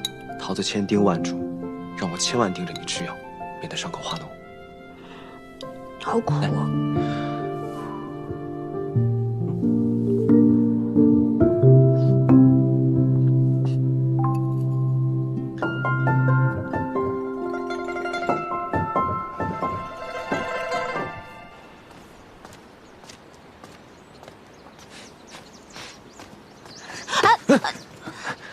哎，桃子姑娘，我正想去找你呢。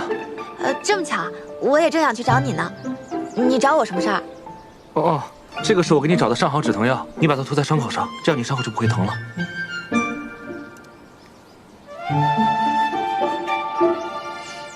傻子，你忘了我自己就会配药啊？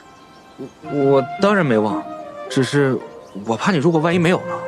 你上次不是说你伤口还要疼好几天吗？好，那我收下了，谢谢你啊。哦，你找我做什么？哦，我找你啊，是想让你帮我一个忙。你要我帮你什么忙？你尽管说，我一定帮。你们那儿有没有糖霜啊？若是有蜜糖的话，那就更好了。糖霜啊，我们这行军打仗的，厨房里怎么可能会有糖霜呢？蜜糖就更别说了。哎，你要糖霜做什么？我们家校尉从小吃了药以后啊，就不肯吃饭。这时候如果有糖霜的话，吃完药以后给他一盏糖水，他才能吃得下饭去。可是这附近也没有集市，无处去买啊。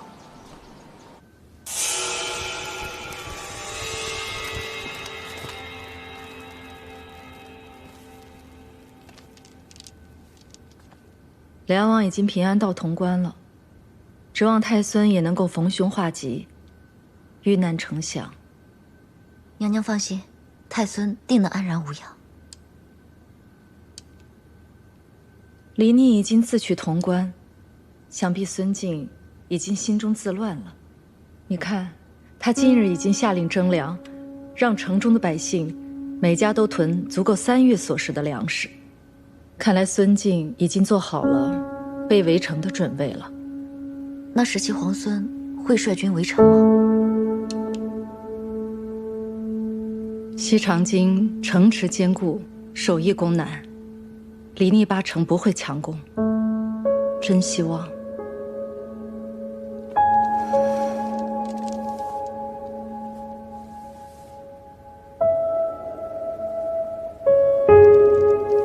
在孙敬召回征百越大军之前，离逆就能光复西长京。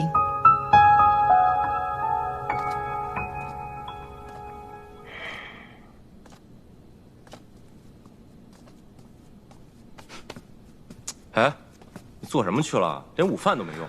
我刚去山上转了转。石七郎，你现在是镇西军的主帅，你做任何事情都不能再任意妄为了。就像这次，你不顾危险去救那个何氏，何氏狡诈多智，对崔林又是忠心耿耿，这种人迟早会成为我们的心腹大患的。我倒觉得，他对崔乙更为忠诚。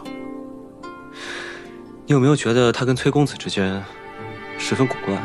有什么古怪的？那个何氏效忠崔林，还是效忠崔乙，都是一样的，父子本来就是一体嘛。有些话我是不当讲的，但是如果我都不和你说的话，就没人和你说了。色令之婚，非君子所为。你误会了，不是你想的那样。石七郎，你看我都准备好了。回头跟你说。啊？你们去哪儿啊？不告诉你。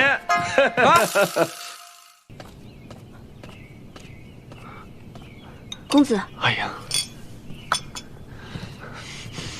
慢点。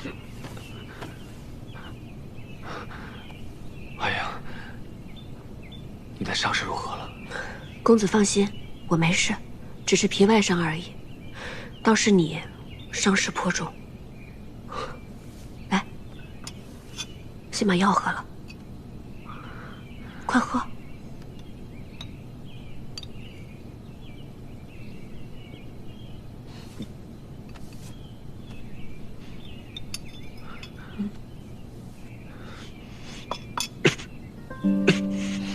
哎呀，我的伤没关系，我们速速会合大军，回到瀛州去，好不好？不行，公子的伤势我已经问过桃子，还有那些医士了，他们都说务必要好好休养一段时间。哎呀，便是养伤，也不能在此处养伤啊。你看，这是镇西军所在，李逆又扣留了你我怕他早有谋算。现在瀛州的情况十分危急，你知道的。镇西军自取洛阳，便已手握大半山河。他又对我们崔家军有隙，我怕他。镇西军不会如此行事的。你是觉得镇西军不会如此，还是觉得李逆不会如此？孙敬未除，镇西军又是秦王之师，无论如何，镇西军也不会对我们崔家军如此行事啊。孙敬已危如累卵了，东都已失，潼关已破，他的10万大军又在南征百越。李逆若剑指西长京，孙敬他除了固守别无他法，他现在唯有进军而已。李逆若攻下西长京，到那时候，便是要取你我之首级，去胁迫父亲，胁迫崔家军。公子多虑了。莫说西长京现在是固若金汤，即便是有一天李逆攻下了西长京，他也不会对我们崔家军如何的。你这是被李逆下了迷魂汤！你难道要是崔家军的安危、父亲的安危不顾，如此一意孤行，要去轻信一个口齿轻薄的小人吗？公子，我是就事论事。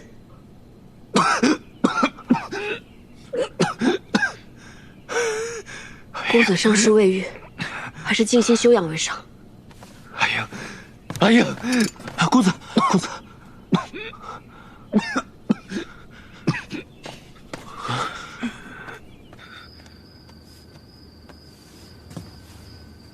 小伟，虽然这秘制的伤药极佳，但你这伤口还是得留意，千万要忌口，不然你会留疤的。好了，知道了。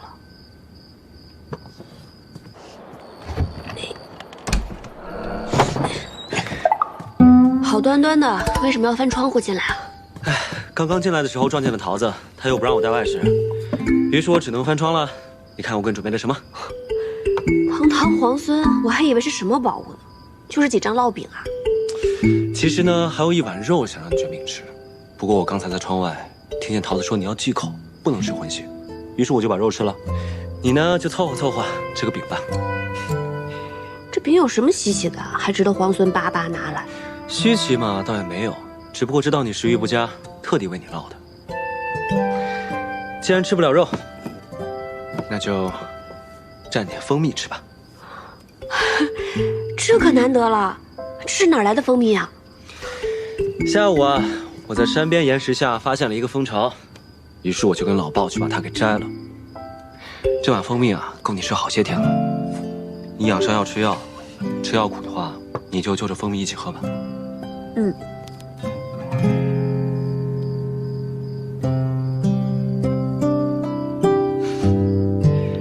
对了，我有件事情想问你。什么事啊？我一定知无不言，言无不尽。皇孙打算如何收复西长京？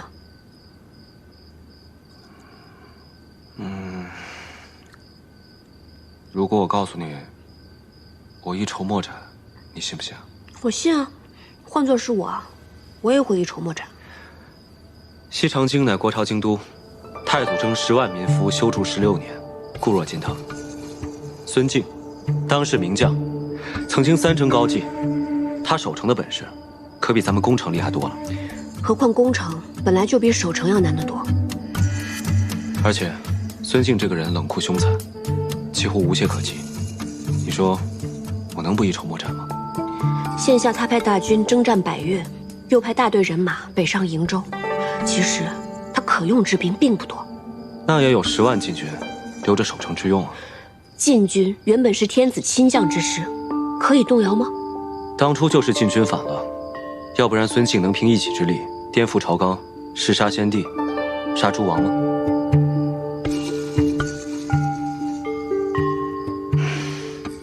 困而为之呢？困而为之，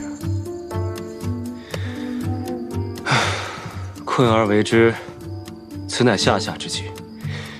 眼下孙敬又在屯粮，以作围城之备。西长京这种城池，哪怕围上个1年半载，也不见得一定能够破城。彼时孙敬肯定已经召回征百越的大军，来个前后夹击。到时候就算我们联手，也未必能胜此一举。如果我有一个计策可以破城，那皇孙愿不愿意答应我一件事呢？你愿意留下与我共破西长京？哼，你是想围魏救赵，以解瀛州之困是吧？如果能破西长京，或是逼得孙敬把围困在瀛州的兵马调回，那瀛州之围自解。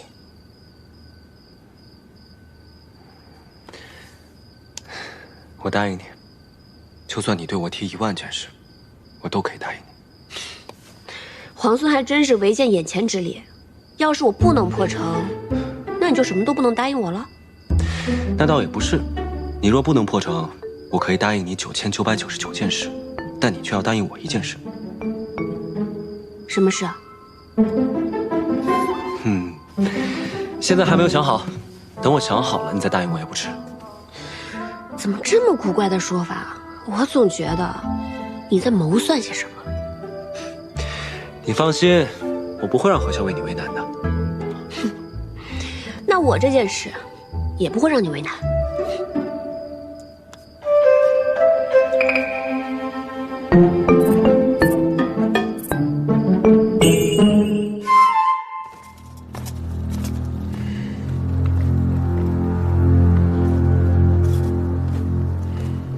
三郎，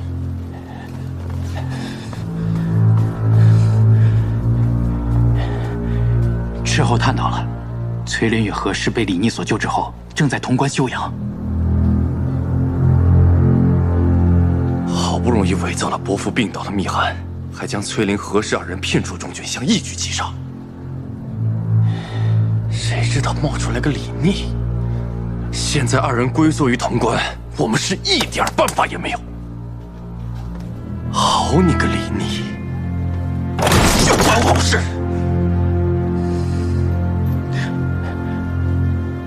三郎别急，崔林与何氏的兵马所剩无几，崔家大军也被阻在途中，他们必不可能一直留在潼关。只要我们耐心等待，总能寻得机会再下手。传我命令，就在潼关附近扎营。还有，让斥候严密地探查崔林还有何氏的下落。一旦2人离开潼关，便是他们的殒命之时。是。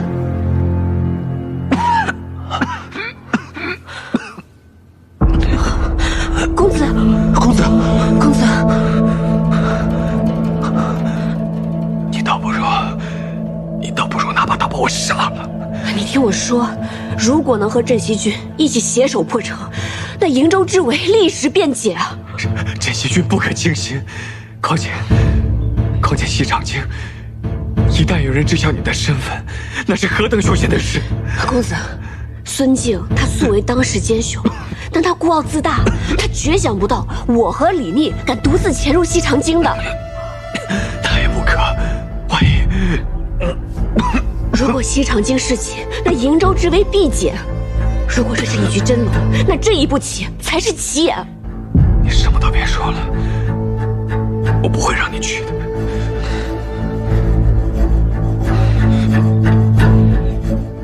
公子心系瀛州，但又担忧我的安危。可我居意已决。公子你放心，就算誓不协议，我也定能安然而返。阿莹，我出言恳求，你能不能不要走？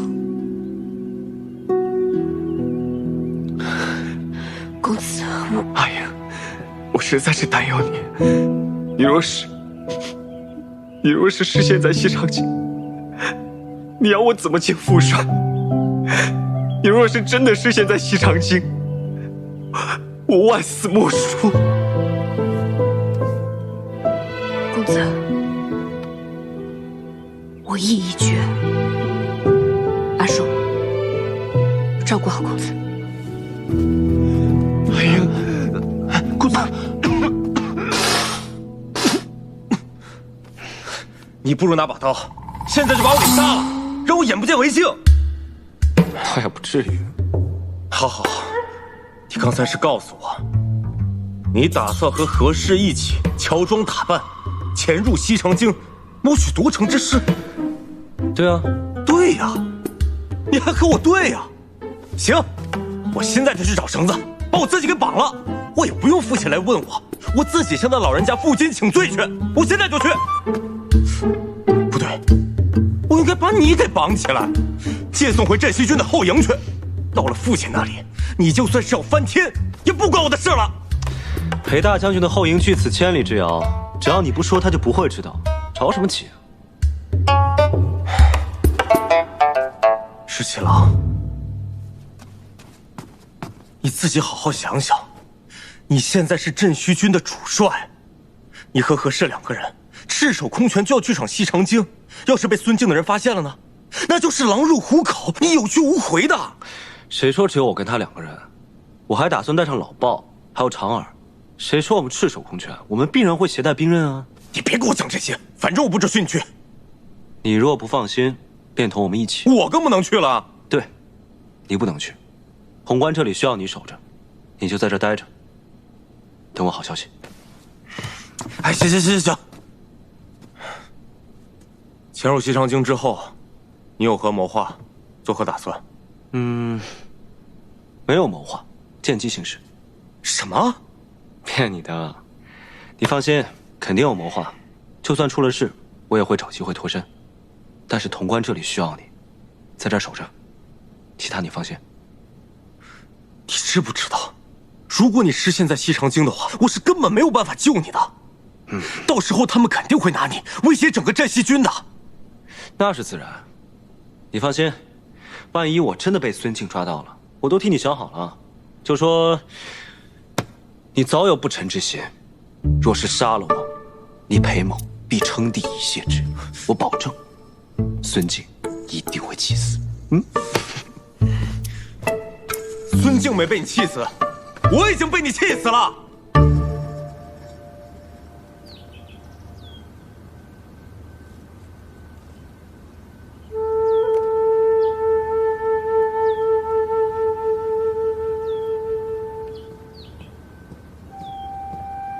小姐，皇孙殿下来了。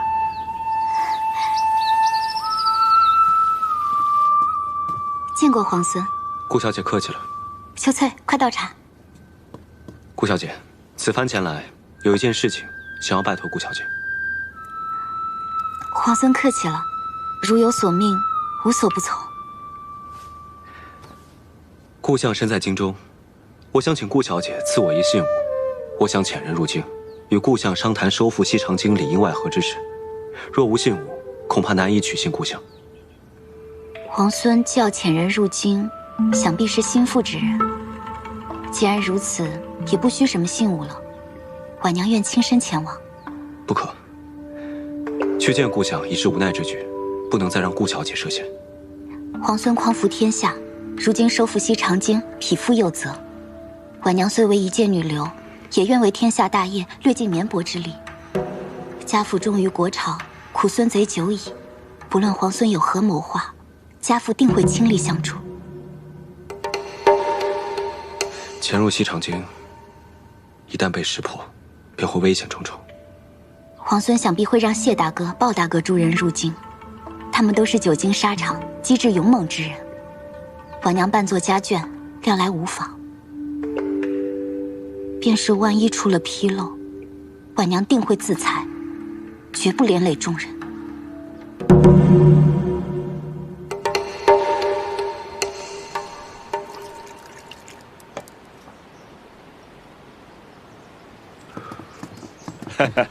这酒我尝过，酒香四溢，真不错。这酒是泸州的，为何要千里迢迢运到西长京啊？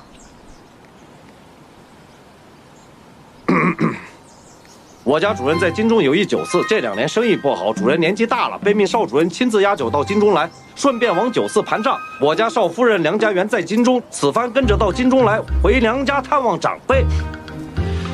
哎，石新郎，这此前计划的好好的，只有何校尉一人扮作女眷，现在突然多了一个顾小姐，那我该怎么说呀？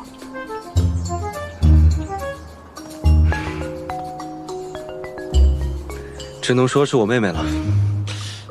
那顾小姐要去的事儿，你跟何校尉说了吗？说了。那顾小姐要扮作你妹妹的事儿，你也跟何校尉说了？说了。那何校尉没说点别的？他倒是说扮作他妹妹也可以，只不过我觉得扮成谁的妹妹不都一样吗？还真不一样。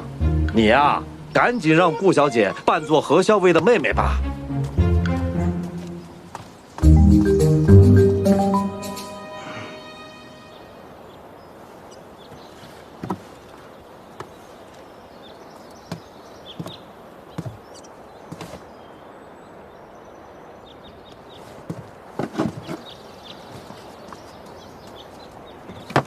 何校尉，你也去？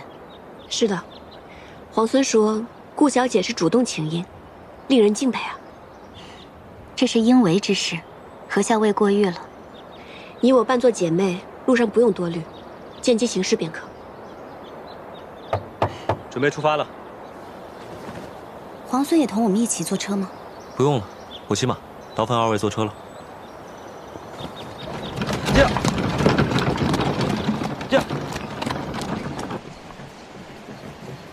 阿娘，咱们的粮终于够征粮和屯粮了，不然还不知道被军爷怎么为难呢。幸好啊，把你说给了徐家三郎。这城里一下令屯粮啊，徐娘子立刻派人捎信儿过来，说给咱们准备了粮食，还说呀，要不是徐三郎去途州贩布了，怕是要让三郎把粮食给咱们送进城呢。徐娘子啊，对你这么上心，将来定是位疼你的婆母。阿娘。哎呦，七娘，有军士过来了。徐娘子说，孙大都督派的人到处抢粮食，怎么办啊？快，这怎么蒸？往哪藏？拿娘的衣服，快！哥几个，前面有人！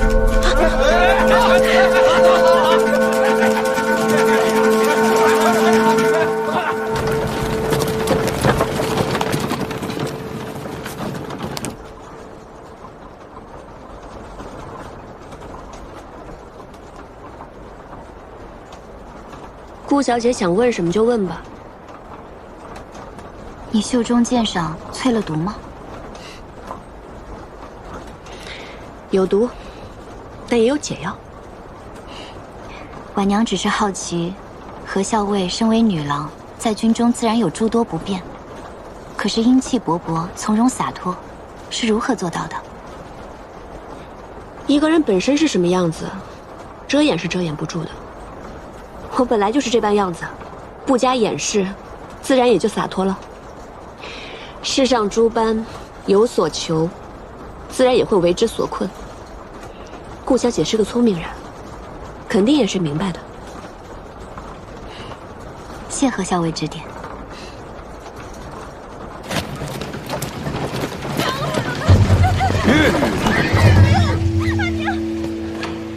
怎么了？前方李雪，有人在喊救命！求求你们了，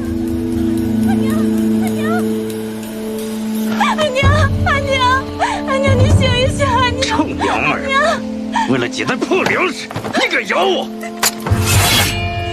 今天不把你剁成几块喂狼，难解我心头之恨！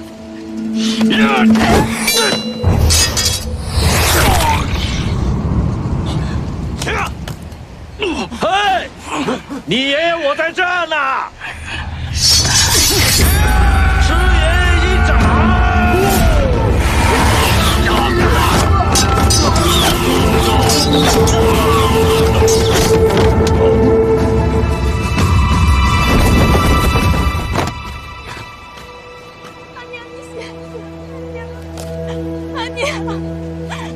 原来是孙晋的手下，怪不得这么凶残，不是抢劫就是杀人。